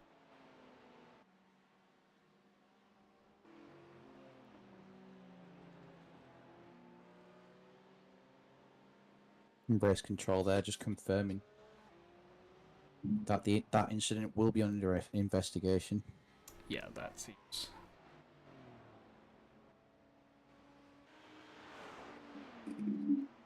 Unfortunate one. We have seen many cars in practice and qualifying spin there, so it's not the first driver to lose the rear end into that corner, or during the corner. So, unfortunate it was in front of 3 cars that were battling. Indeed. Oh, that was really wide by Leon there. I bet he thought he was getting up in the wall there. That was very wide. Car number 51 is in P11. After it started in P28. Oh, that's... I think definitely the biggest gainer so far. Big gains that. Very, very smart.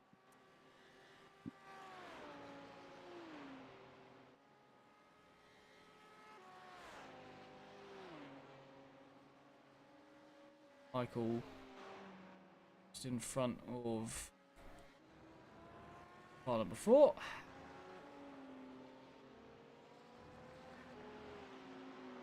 Paul Taylor's still on the back of Akira. It's closed up. Just seeing that. Just having a look at the gap.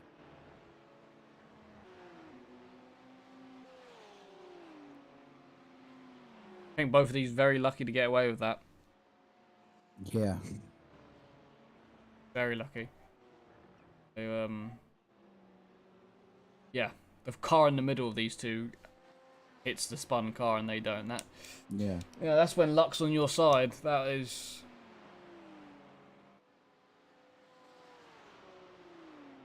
And if Akira's only just managed to miss it, Lorenzo's not really going to see much until Akira moves out of the way. Yeah, until Akira moves. But you just don't have time to process it. At McLaren. Yeah. Lady Luck not on his side. Hopefully, in the next round, the Suzuka can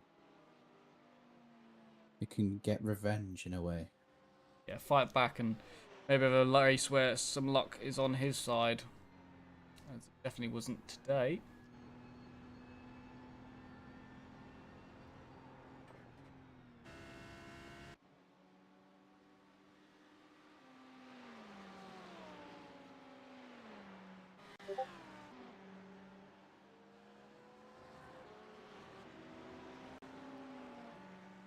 Cars up and down the field. See where everybody is at. The closest battle right now is Akira and Paul on track. Possibly Marco and Jose as well. Well, yeah, just you behind can just about see the well. both of them together running in pairs. Marcus, as you said before, has checked out from them. They're now 8-ish seconds away from Marcus and P3, Yeah. so... I think that's a solid but lonely P3 there for Marcus.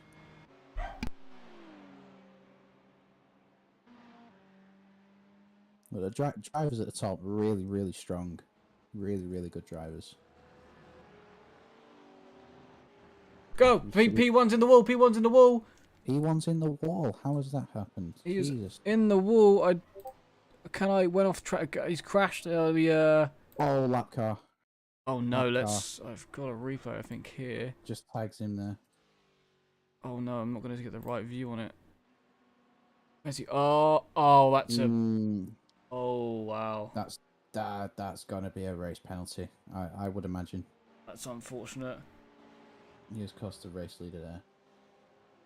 So doesn't hit the wall luckily, but that's stays P2, but now falls to P2 and is now 11 seconds back. That is.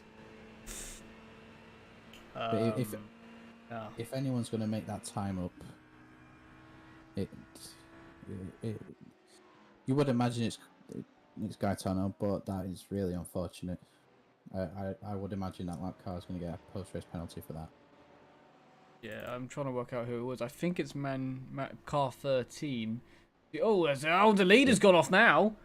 Alessandro, I just watched him cut across the grass in turn 2. Now getting flashed by back marker.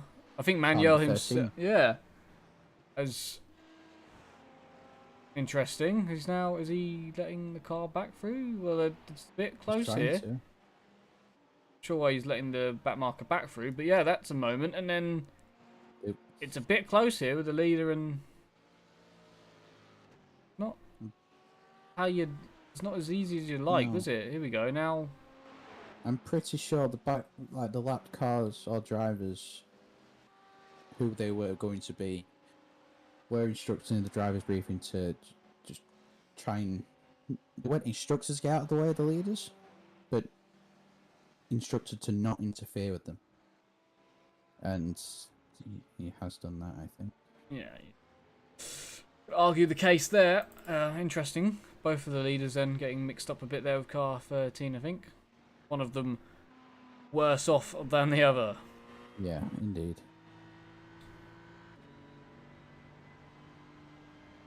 Paul Taylor now.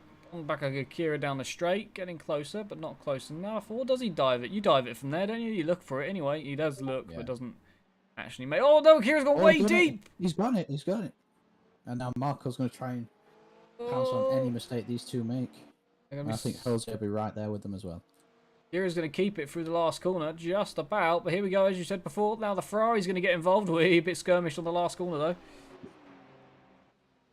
Oh, it's very close now between these four. We said they were in 2 pairs. Now they are as 1.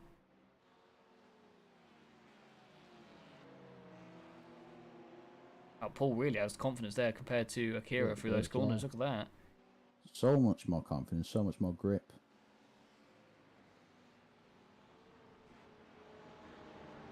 Have you driven that BMW by any chance? Yes. Yeah.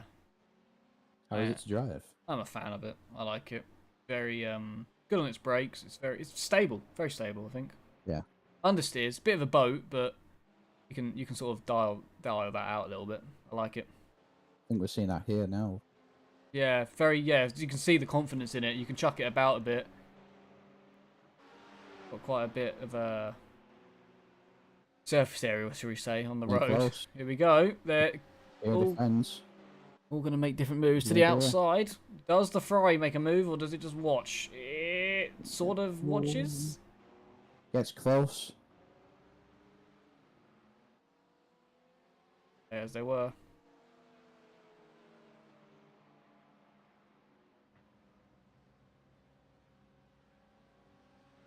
That all of them doing pretty similar lap times on that time round.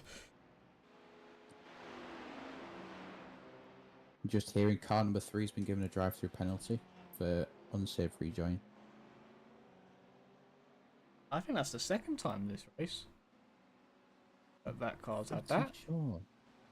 Ricardo, isn't it? Yes, that's 2 drive-through penalties.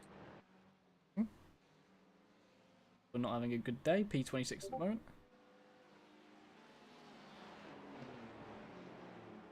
There's cars lower down the field that are lapping quicker than these 4 at the moment. Interesting to note. They are holding each other up. I think that might be affecting their lap times. Battling so much. Here we go then. This is it for Marco, surely. Up the inside of Paul Taylor here.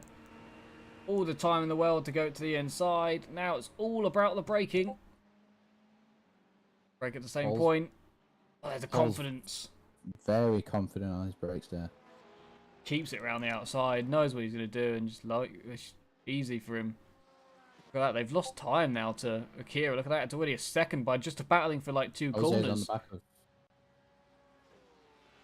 Jose was on the back of Marco there. Marco blinked Jose for a going second. through. He did indeed. No room for an overtake just there. Coming out of turn 1 and 2.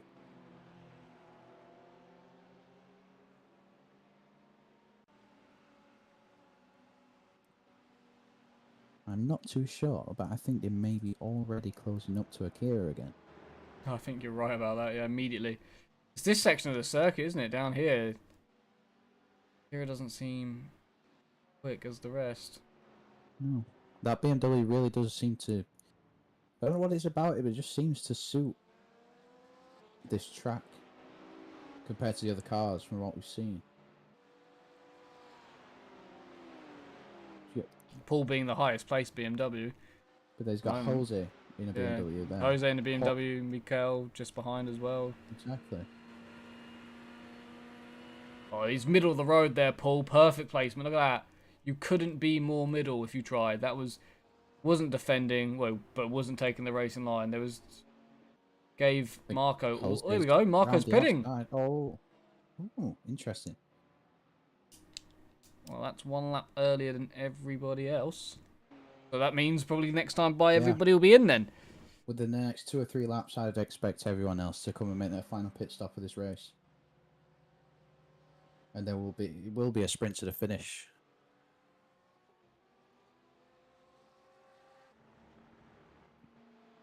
Yeah, 15 minutes to go. Less than 15 minutes to go now. Wow, those are some warm rear brakes.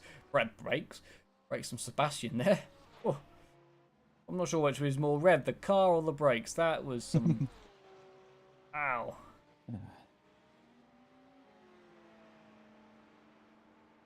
Everybody doing then? Ice is just behind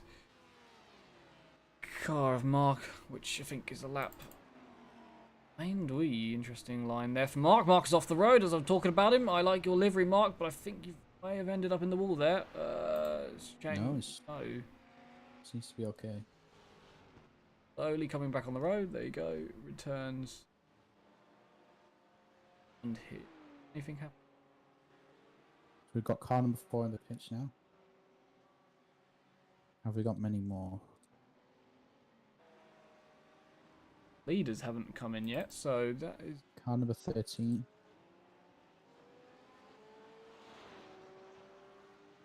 Has Akira or Paul or anybody come in this lap, I wonder? No, they didn't, so it was really interesting. That's a few laps early then by Marco. That may be what he needs to do to make the undercut work. Oh, hang on, I've just seen this. Jose on the back of Paul. Being really close, bumper to bumper.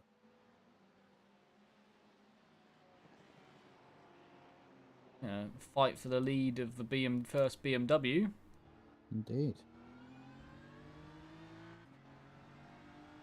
But yeah, going back to what we were saying about Marco and his undercut, if he can warm the tyres up quick enough, he could put in some strong lap times and try and get an advantage in clean air while these guys are battling.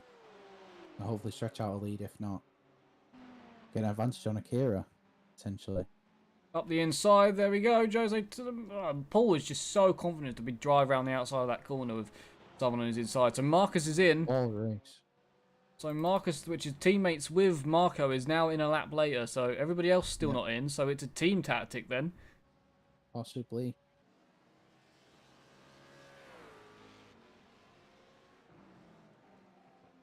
And as expected, car number 13 has got a 5-second post-race penalty for effectively taking out the leader. Yep, I think this we race. saw that one come in there. I think that's the first penalty we've actually seen coming today. The rest have been ones that I haven't actually seen happen. So that one, as everybody is pitting, I believe. So P8 is pitted. Jose's pitted. Mikael. Sebastian hasn't. Obviously, he went a lap longer anyway. So there's a few in, but not Marcus like before. Marcus has just come out of the pits, I think. Yeah, you're right about that. Car number 35 has got the gap down to around 7 seconds now. That's closed. They're in though. I think the leaders are in. Yeah, they are. They are indeed. Interesting then. So it's been a bit different to the first time round of pit stops where everyone just went in together. They've all... The leaders at least have stayed together, but the rest have gone some slightly different tactics. Akira, I assume, and Paul. Akira's not coming in. Paul is, and so is Jose, but Akira going longer again. Went longer earlier in the first stint, so that is probably to be expected. But Akira really needs to pump in the lap times now. Otherwise, there's been contact. Akira not seeing the car coming out the pits, and he's being absolutely wiped out. That was a very, very upsetting retaliation. Oh, well, that's not from the rejoining. I believe it was a blue and orange car. Is it the former leader? Yeah, car number 35 has just retaliated and took Akira out. Not Akira. I don't think Akira saw him coming.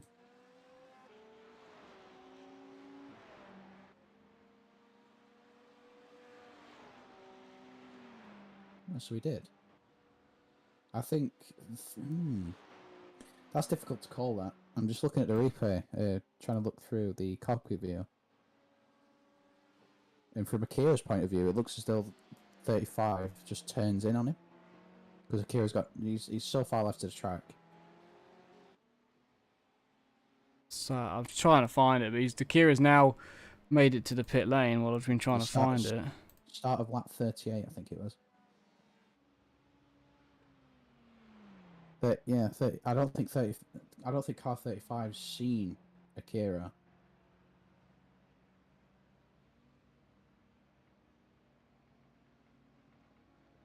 Oh, I think 35 was in a bit of a blind spot there. He did not see Akira coming, but Akira had nowhere to go, so that's very unfortunate.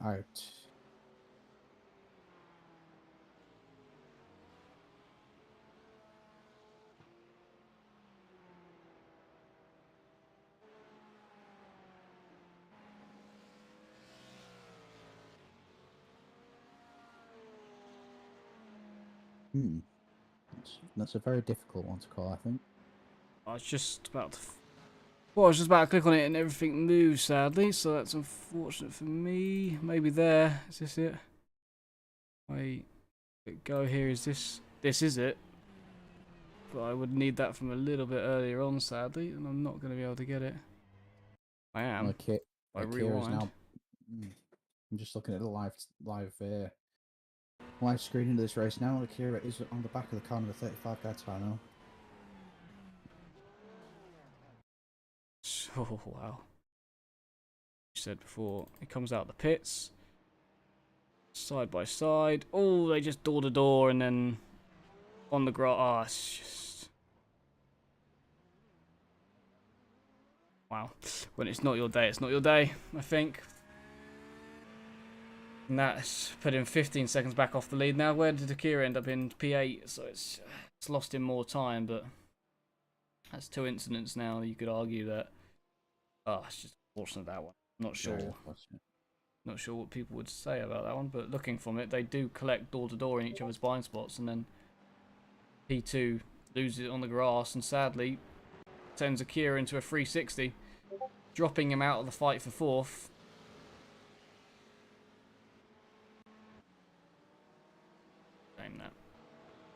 I don't know if the stewards have seen that incident or not.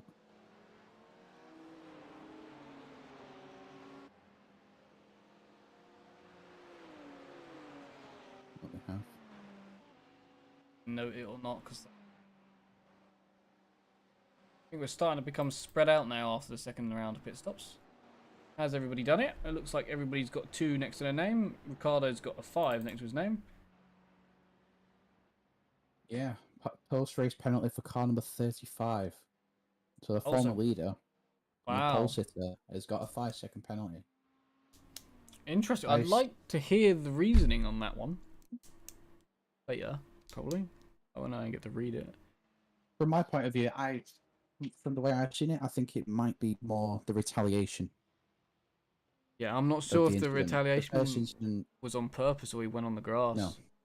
I think the first little bit of contact, that was just the 35 not seeing Akira Yeah. doing on the 53. I agree with you there. And then the 35, it's like doesn't make a full attempt to slow down, but slow down enough to try and wipe out the 53 in a heat of red mist, as you might say.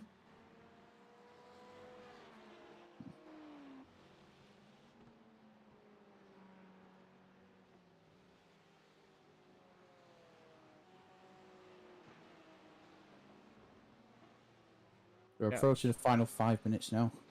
We've been busy. The stewards have been busy. The drivers have been busy. The last That 10 minutes went, didn't it? Yeah. Wow. It has really flown by. Yeah, that last... I thought we still had... Wow.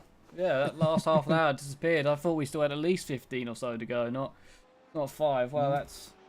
Last 5 minutes now. This is where we will really see the drivers try and push to the maximum to get the most out of this race that they can.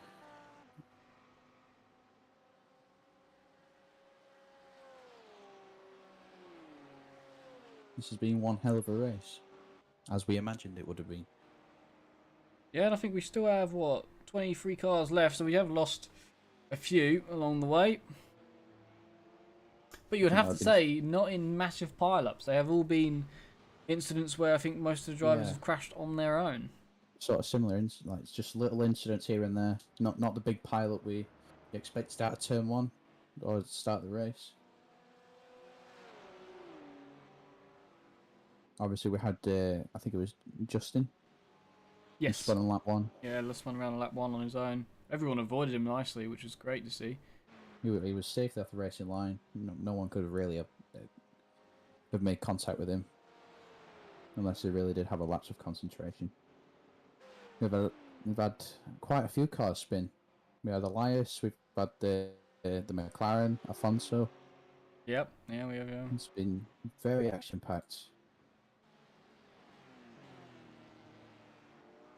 Kira has just been passed by Gomez there, P7, so Akira loses another place. Not sure if there's any long time damage on that Porsche, but that move was easier than, well, we had Akira defend very well for multiple laps of this race, and that was quite an easy one. As you can see, actually, there's a lot of damage on the rear right of that car still, bodywork wise. And on the front right as well. The right hand side, just absolutely battered to bits. But there's been several drivers who've driven really, really good races. Paul for one, Akira for another. Some it's just not been their day. Lady Luck's not shone on them.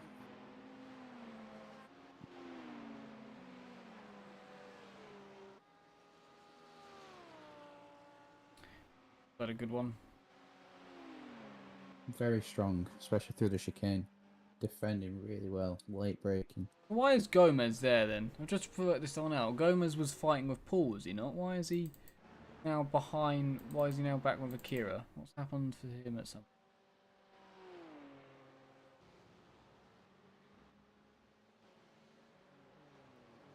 Wonder what happened there.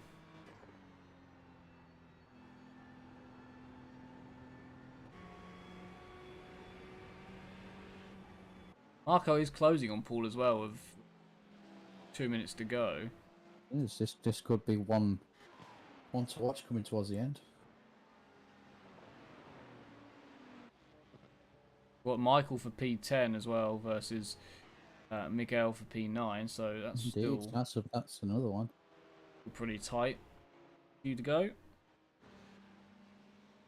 think Sebastian's slightly a slight bit back from car number 17, Jose Fonseca. I thought it said Francesca. It doesn't. Fonseca.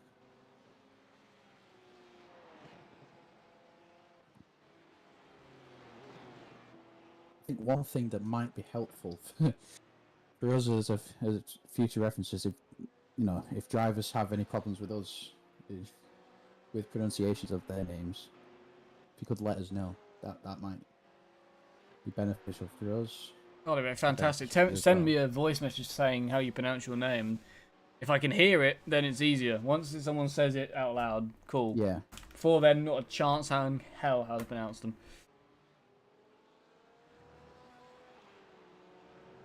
Oh, big slide for Michael there. Yeah. If you look at Sebastian's name. Yeah. That'd be a difficult one. There's Oh, see, I know Sebastian van Herdel. Hervel, sorry. Yeah. As I've heard before. That's only because I've heard it, otherwise I would never have attempted it in my life. But car number 3, Riccardo Spaggiari. That's what I'd think that's pronounced as, but just looking down there, our driver starting P3, Lorenzo Basanti. Bazzanti. Currently in the pits. Yeah, Lorenzo was the one that sadly couldn't avoid the McLaren in the middle of the road. I just watched the race leader go very wide. Yeah, I was just looking further down. I was looking at all the drivers in the session of...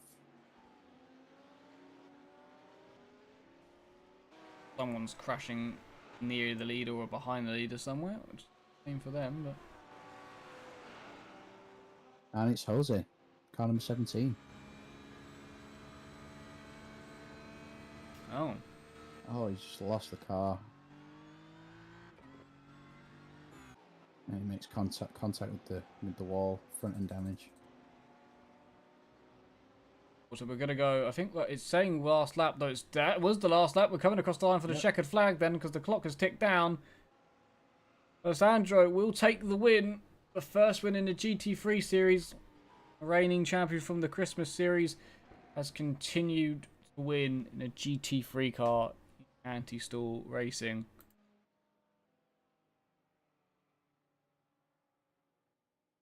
Watch. D2 has now crossed the line as well, and you have to say, very unfortunate race for him. What penalty did he have? Was that car number 35? Yeah, what was it? 5-second post-race penalty. Oh, it won't affect. He will stay P2. There's no way it's going to change. Marcus will take P3. Good racing by him to get into third and pull away from the pack. Indeed, a strong, reliable P3 there from Marcus. Paul Taylor P4. Good race for him. Good fighting throughout. Marco gets P5. P6 to Massimo there. Jose or Gomez will get P7. Michael is going to get P8. So Akira is falling down to P10 in these last few laps now. Shame. Yeah. Very unfortunate for that incident. I think Akira definitely deserved more than he's been given today.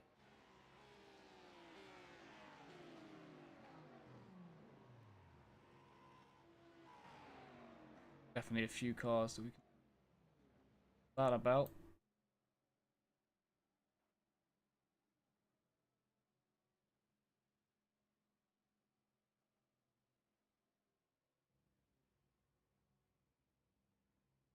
I think the last car possibly crossing the line would be Nigel Stock in the Ford.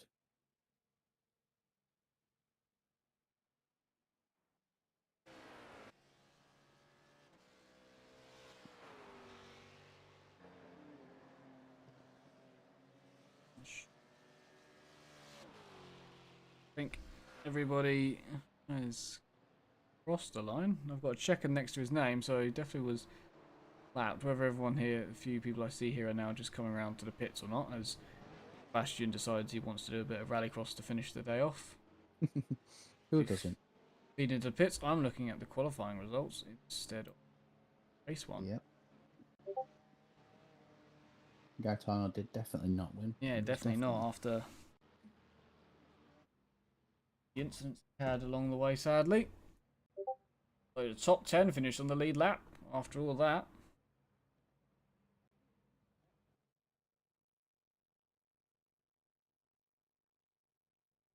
Alessandro will take the win after, well, keeping his nose clean, really. That was the crucial part to that race. You could argue he wasn't the fastest, didn't qualify on pole, does take the win. Some good racing throughout the field today. Top 10, as I said, finished on the lead lap. A few cars having a few incidents here and there. Still not exactly certain what happened to Benny in P18, but Kira sadly in 10th after an incident with P2 near the end of the last pit stop there. Shame, but good battling with Paul Taylor throughout, as well as Lorenzo. Not sure how many drivers actually finished the race fully. Well, from P10 all the way down to P23, all a lap down. So those cars were all very close. They're all on the same lap still. So 23 cars, I'd say. I think Mark did actually come out of the pits one more time. I think I saw him. So Mark did finish as well. So 24 cars do take the flag. Not sure how many points. I think other points dished out like they are in Formula 1. Can't remember how many people get points in this. Have a quick gander. I don't actually have written down.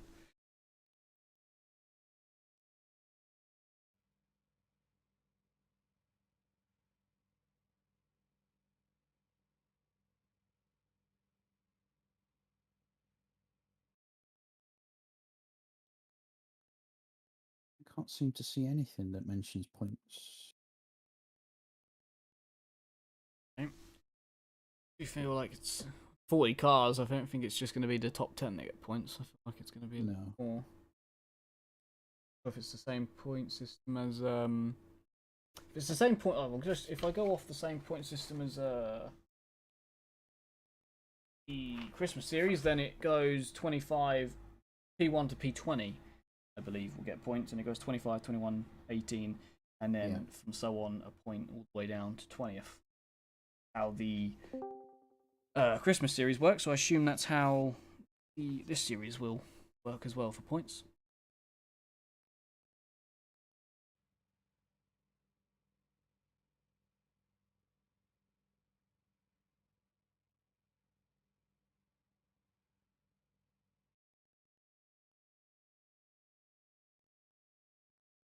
Know if any drivers will be joining us after that one today.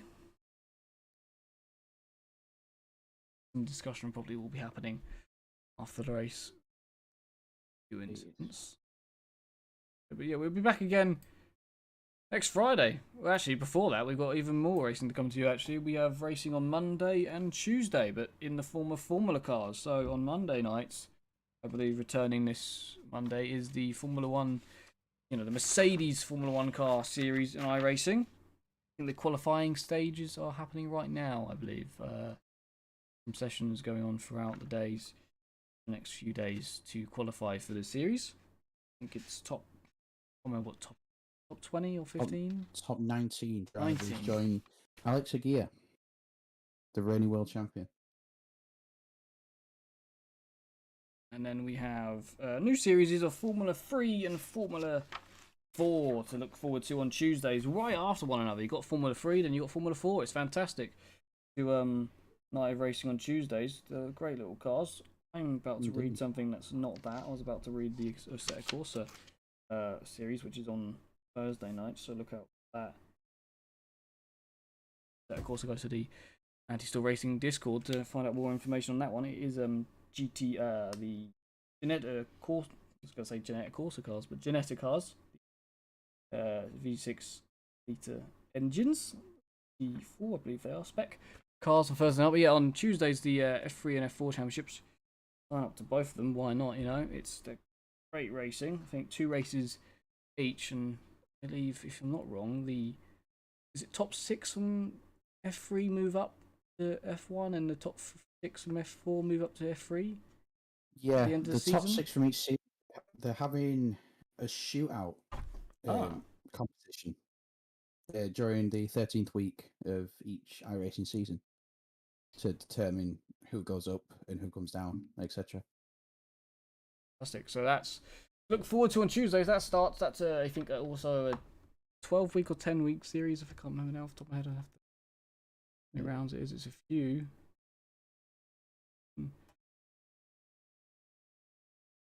6, 13. Shocking. It's the same amount of weeks as iRacing, isn't it? Of course. So 13 races. Yeah. Slightly different tracks between the F3 and F4 calendar, I must admit, but slightly different. I think the F4 have some tracks where they're slightly shorter, than the F3, but only a few. And there's also some free tracks thrown in there as well. So if you don't have a few of the circuits, but you want to participate in the series, as you can, a few of them.